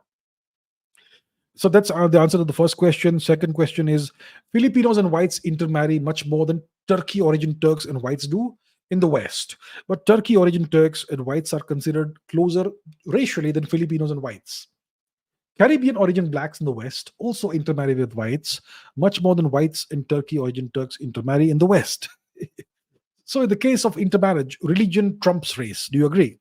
Most likely, yes. Yeah. Yes, Turks are much more likely to intermarry with Turks than to intermarry with whites, like Europeans, Westerners, right? And so on. So it probably is because of culture. Probably is because of culture and religion. Religion, culture sometimes are part of the same thing, sometimes they're part of two different things, and so on. So yeah, yes, I think there seems to be significant data points that kind of would make me agree with what you're saying. In case of intermarriage, generally religion trumps race. For example, let's talk about a few Indian origin Americans. Nikki Haley is of Indian origin, but okay, Nikki Haley is of Indian origin. Bobby Jindal, who people have forgotten, Piyush Jindal, Bobby Jindal, he's of Indian origin. Vivek Ramaswamy is of Indian origin. Tulsi Gabbard is not of Indian origin. She has 0% Indian ethnicity. Now, Tulsi is a Hindu, Vivek is a Hindu, Nikki is a converted Christian, and Bobby Jindal is a converted Christian. So, from the perspective of most Indians, we will find much more affinity with people like Vivek and Tulsi Gabbard. Even though Tulsi Gabbard is 0% Indian ethnically, compared to someone like Nikki Haley or Bobby Jindal, because they've converted to a foreign religion. So I think overall, in the case of intermarriage, in the case of cultural religious affinity, religion definitely trumps race. Definitely. Sun Moon 0877 says, is over sexualization the cause of the fall of the Roman Empire? Is that what's happening now in the Western nations? I think over sexualization of or what would be called sexual perversion, it's not the cause of the fall of an empire. It's typically a symptom of the decline of an empire, which will eventually lead to the fall of an empire. Let me give you an example. You mentioned Rome. Let's go to Google And let me refer you all to a somewhat less known Roman emperor. His name was Elagabalus, also known as Heliogabalus. So this gentleman was a Roman empire for about 3 or 4 years. Very short-lived, short ruled emperor. And let me just tell you that he was a piece of work. He was a real piece of work, this guy. Okay, every what you would call sexual perversion you can imagine, this guy was very much fond of all of that. So this guy ruled at a time when the Roman Empire was in decline, it was in decay, and his rule was a symptom of the decline and decay and decline in standards overall of the Roman Empire. So that's an example of that. So this guy was full of his life was a study in sexual perversion. Okay, so over sexualization, focusing on sex all the time, and focusing on deviant sexuality or whatever the hell all that stuff is, whatever it is, these are symptoms of the decline of an empire or a culture. It doesn't directly cause the fall of an empire or a culture. It is a symptom of the decline, an impending fall of a culture. So when a culture or an empire reaches a very high level of prosperity and they've essentially solved all the problems and defeated all the enemies, then what do you do now is the question. See, human life is meaningless without struggle. You don't have any big mountain to climb or a big task to do, then your life feels mundane and pointless. That's why people who face adversity generally live meaningful lives, even if they may not succeed in the end. So the greatest stories, the greatest heroes are the ones who overcame the greatest obstacles, who faced the most hardships. The most um, the stories that you like the most are the ones of the greatest struggle, right? And struggle is generally pain. So when you have, as a society, as an empire, no struggle, no problems to solve, then you start looking to create problems that you can solve. And creating problems typically leads to all these weird manifestations of behavior, like what you call over sexualization, or some people would call sexual perversion and all that. So it's a symptom of the decline of an empire. It is not something that will directly cause the fall of the empire. But yeah, when these things crop up, you can tell something is wrong in that empire, in that culture, and if they're not careful, they're going to go down the wrong path and eventually fall. So yes, something like that is happening in the West. The West, the past 500 years, they started rising and conquering the world, and they eventually overran most of the world and destroyed most of the nations. And now you will see that nations like Russia, China, India are emerging as powers in their own right. Russia can't be destroyed. China has also grown to the second largest economy status. India is the fourth or fifth largest economy, soon to be third largest economy. So, and the West, whatever growth it experienced in the past few centuries, was very rapid growth, was not because of their superiority of culture or intellect. It was because of their superiority in applying organized violence on others. And now they can't. So whatever plunder they had accumulated, which allowed them to build these beautiful cities and countries, now that where does the wealth come from? They can't steal anymore. So they are facing this dilemma right now, and there is no real way out. So yeah, eventually the West will fall sooner or later, unless it doesn't, unless the Americans can somehow avert uh, the path, the fate that awaits most empires through technological means like AI, etc. So yeah, that's my perspective. Okay, that's done. I'm done with these questions. Let's take for about 10 minutes some live chat questions. Lipton Barua says about around 400 to 500 Hindu families have arrived from Bangladesh into the Siliguri corridor region, Jalpaiguri district. The BSF stopped them. What to do now? Our region is also sensitive. Look, the BSF is under the command and under the orders of the government of India. It is a central paramilitary force, as far as I am aware, which means they take their orders from New Delhi. So, if New Delhi has ordered the BSF to stop anyone from crossing the border from Bangladesh into India, they will do what they are told. I wish they had done that in the past 30 years, but now they're doing it. So, what can you, the common people, do? Nothing. That is the sad reality today, that Hindus will suffer in Bangladesh. And the government may not do much beyond sending a few tweets. The rest of the world is tweeting about this. Some good people from various parts of the world are tweeting about the genocide of Hindus that's going on in Bangladesh right now. And that's, I don't know if the Indian government will do anything about this. They may even, like you're saying, like you're reporting, they're stopping Hindus from crossing over. There is obviously a good reason for that also, because along with those Hindus who are crossing over, some terrorists may also cross over in the guise of Hindus. There is also a possibility. So, what do? You can take the easy way out and stop anybody from crossing, which means you leave the innocent Hindus to their fate, which means they will all be killed. Or you devise ways of weeding out the undesirables, but that takes more work. So, very, very desperate situation now for Hindus in East Pakistan. Very, very sad. And I really thank you, Lipton Barua, for reporting this. The world needs to know what's happening. Okay.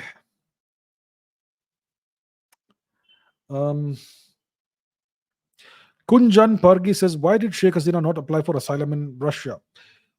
I don't know. Why didn't she apply for asylum in Finland or in China? Or let's say in Botswana? I mean, you go where you are the safest first, right? The one nation that has stood by her the past 10 plus years is India. And yeah, that's why she first came to India. She probably wanted to go somewhere else after stopping over in India, but the West naturally has declined her request to travel there. The Americans have cancelled her visa. The British have also said she's not welcome. So it looks like she will stay here. So, and I'm not sure what the relationship between her and the Russians and Mr. Putin was, but I think she's safest in India. She has in the past been a refugee in India. When her father was killed and her entire family was massacred in the 70s, she spent 5 or 6 years in India as a refugee in New Delhi.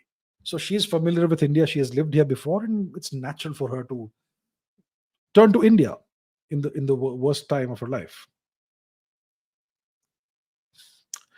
Vidhi says, "Sir, will you write books for us youngsters to help understand our true history of civilization and geopolitics affecting Bharat? You can play a great role in educating us systematically." Yes, this is something I need to do, and I will be doing that. And thank you for the reminder. Lots of people are reminding me. I appreciate that. And I will be writing books. Yes. Okay.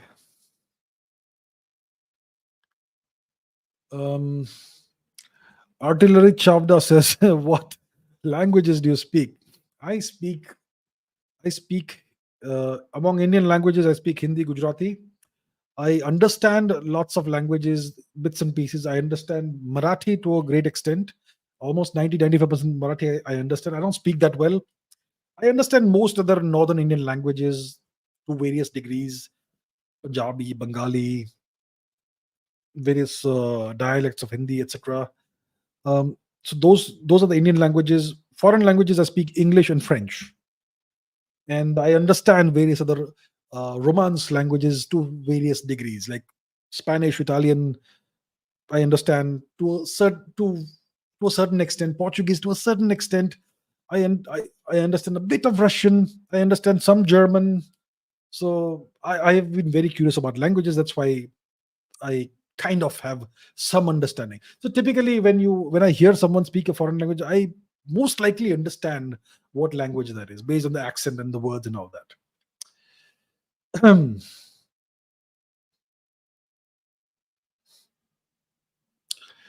Please repeat the Gorkha Rifles war cry. Was it not Jai Mahakali Ayo Gorkhali? I thought it was Kiki So So Lar Gyal or something like that. Maybe it's something else. I don't know. As far as I know, that's the one. Arka Manna says, "What's the future of UK riots?" Well, I hope it stops, but most likely it won't. The future of the UK is Londonistan. That's the future. Okay. Tejas says, why is the US media silent on Hindu atrocities in Bangladesh? What can India do about it? They're not silent. The New York Times is saying that there have been revenge attacks on Hindus in Bangladesh. And the question people asked is, revenge for what? Revenge for existing. And then they removed the word revenge from the headline. Yeah. Let's go and take a look at that. Yeah. New York Times. Let's see this. New York Times revenge attacks on Hindus in Bangladesh. So, New York Times labels anti-Hindu violence in Bangladesh as revenge. Bangladesh Hindus were attacked in revenge, screams the New York Times. You go to this thing, and you will see that Hindus in Bangladesh face attacks after Prime Minister's exit. It doesn't use the word revenge anymore. So this came out 2 days ago. Now let's custom range. Let's say August 7th to August 7th. And let's see now. New York Times changes headlines. Okay, I'm not sure if it's visible here. 7th August. What about 6th August? Was it there on the 6th of August?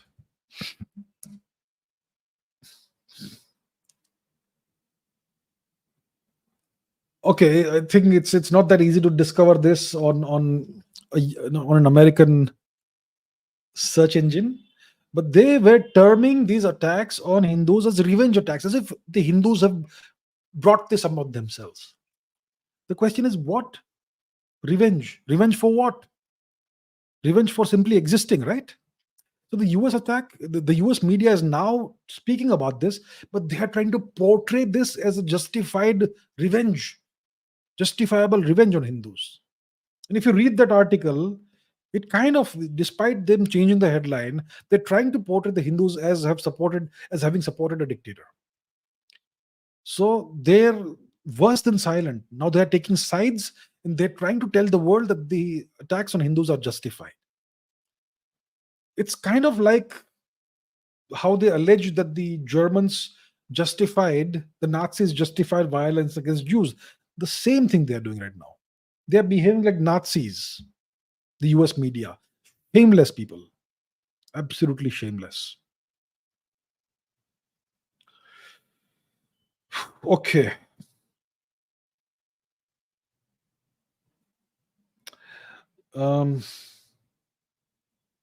McLevin says, do you think the reason the government is not changing the education system is because they don't want the citizens to get too powerful? No, that's the Western narrative. That's what happens in the West. That the government wants to control the people. In India, it's because it's a tough thing to do. It takes too much work, and there'll be too much opposition. Everybody will do award wapsi, and all the intellectuals will stand up against the government and make a hue and cry. The media will get involved, and foreign governments will get involved, and they will say that India is trying to saffronize the education system. It's too much of a difficult task. Let things be the way they are. The system is fine the way it is. The people who are in power in the government today, they came to power through the system, because of the system. Then why will they change the system? And most of them are mentally colonized in the belief that the system is good anyway. That's the problem.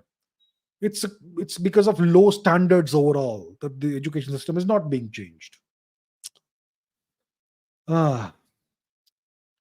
Shreya Dyuti Patil says, should India steel fence the whole Bangladesh border as soon as possible, just like the Pakistan border? If possible, yeah. But then the question is, what happens to the Bangladeshi Hindus? Do we leave them to their fate, which is death? I think what we can do is, instead of steel fencing it, we should have a robust border infrastructure, military and paramilitary infrastructure, so that we can prevent infiltration without steel fencing. Of course, we will have to put lots of security forces on the borders. That may cost way more money than steel fencing. So it's for the Indian government to decide. But my point is, if we steel fence the whole border, then the Hindus in Bangladesh are left to their fate and they will die. Soon enough, you will have less than 2% Hindu population, just like in Pakistan. So that is the dilemma. I think we can steel fence large portions of the border and keep some portions open from which people can perhaps come into India. And obviously, we should repatriate now the 100 million Bangladeshi infiltrators who live in India. See, one of the reasons in the past 10 years that India did not send back, repatriate, deport the 100 million Bangladeshis who are living illegally in India is because we did not want to destroy the Bangladeshi economy, because we needed Sheikh Hasina to do well. And she did well with the economy. But now we have a hostile government in power in East Pakistan. We should now identify and deport the 100 million illegal Bangladeshi infiltrators back to Bangladesh. I think that's what needs to be done. Will the government have the rocks to do it? Is the question. Okay, I will take one more question because we have gone past 2 hours. Giuseppe Di Fraia says, marriage was meant to combine resources between you and your wife to make the marriage stronger and more resistant, to shield from hardships and have a more satisfying marriage overall. I think it's like two people becoming one. That's kind of how marriage was seen in India historically. Today, it's all, you know how it is.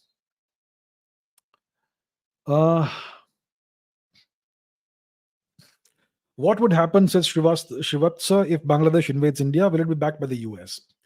If Bangladesh invades India, it will cease to exist very soon. Whether it's backed by the US or not doesn't matter. That's what I can say. And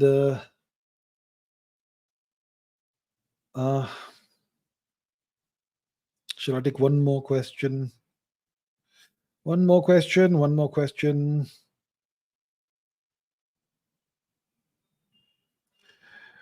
Tejas says, if Mr. Modi had lost the elections, would we still see a regime change in Bangladesh? We may still see a regime change in Bangladesh. Because hypothetically, if Mr. Modi had lost the elections in 2024, you would still have a pro-India government in Bangladesh, which would not be acceptable to the US. So they would have still gone ahead with the regime change. Okay, I think we are done for today. That's it. Way past 2 hours. So thank you so much for all your questions. Thank you for your participation. I apologize to those of you whose questions I could not take, but we're going to keep doing this over and over. Lots of things are going to happen in the next few weeks, and I would love to have your questions in the next live stream, which will happen sometime next week. So probably next week, probably 3 live streams. Let's try and make it 3 next week. So I look forward to your questions at that time. Thank you so much for everything, for your viewership, for your participation. Please keep raising your standards. Please keep asking questions, and I will see you very soon in the next live stream. Thank you. Bye.